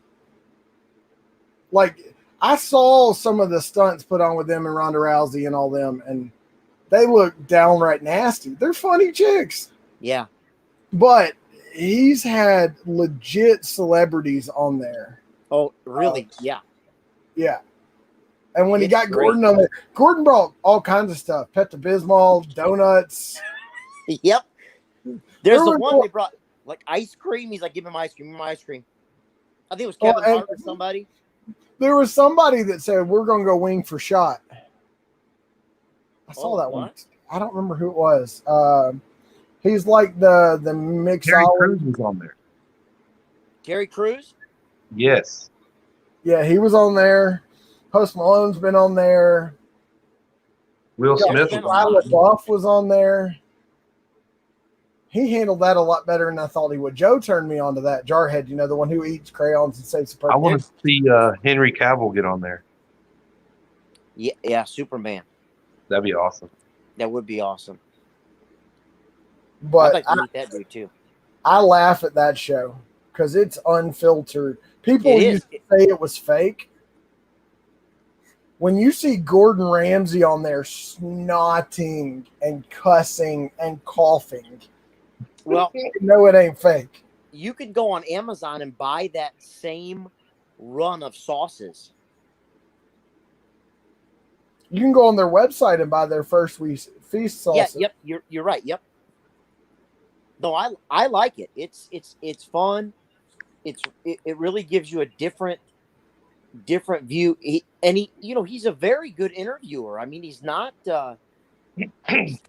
just a schmuck that's slinging wings and asking some pre-written dumb questions. I mean, he speaks well, and it's so funny when he is. I think he's been in the industry, and because he's a great interviewer, pulling up the Instagram posts and he's eating these wings as he's going. Oh, and there people are going, how in the hell are you doing this? And he's like, Fluffy was on there. Fluffy was funny. His chihuahuas were in the green room. That's hilarious. He literally takes his dogs everywhere, which is why he has a pop now with his dogs, because they go everywhere with him. I wish they would have waited to have that one signed. It'll show up on his website soon enough. I know, but I don't want to buy each one. I wanted the first one that he had, and then I wanted the signed one to have a different shirt or something, but I'm not his PR. Wanted that rose gold one too. I'll get that one. Yeah, right. No, that last bid on eBay, that was me. I don't know that was real. You can't find it anymore. I'm pretty sure eBay pulled it down, because if you're price gouged, you can report someone for price gouging. Oh, I would say that was. But it had hundreds of bids on it. Yeah, but like you said, it's one thing if it legitimately was like the number one and this and that, and it was all going towards charity. Okay, I get it. But there was nothing. It was number 11 of 40. They literally. And it never said anything about proceeds are going to charity or anything. No, somebody got it and they were flipping it. Yep. Then you saw them go in for the $3,000 and $4,000 price tag, which it is what it is. But you saw a guy who made a custom one by painting it rose gold because he'd customize his pops. He put in the description it was custom. Not a hand-signed pop, but the box was one of the signed boxes. It still went for $800. Oh, wow. Are we still live again? Yes, we are. Okay, but we're going to sign off, folks. I need to go to bed anyways. This has been an awesome night. Remember 3 things we always tell you. Do something today to make your tomorrow better. Help somebody in need and never take anything for granted. Y'all have a great night. This is Pop Like Toys. We are out.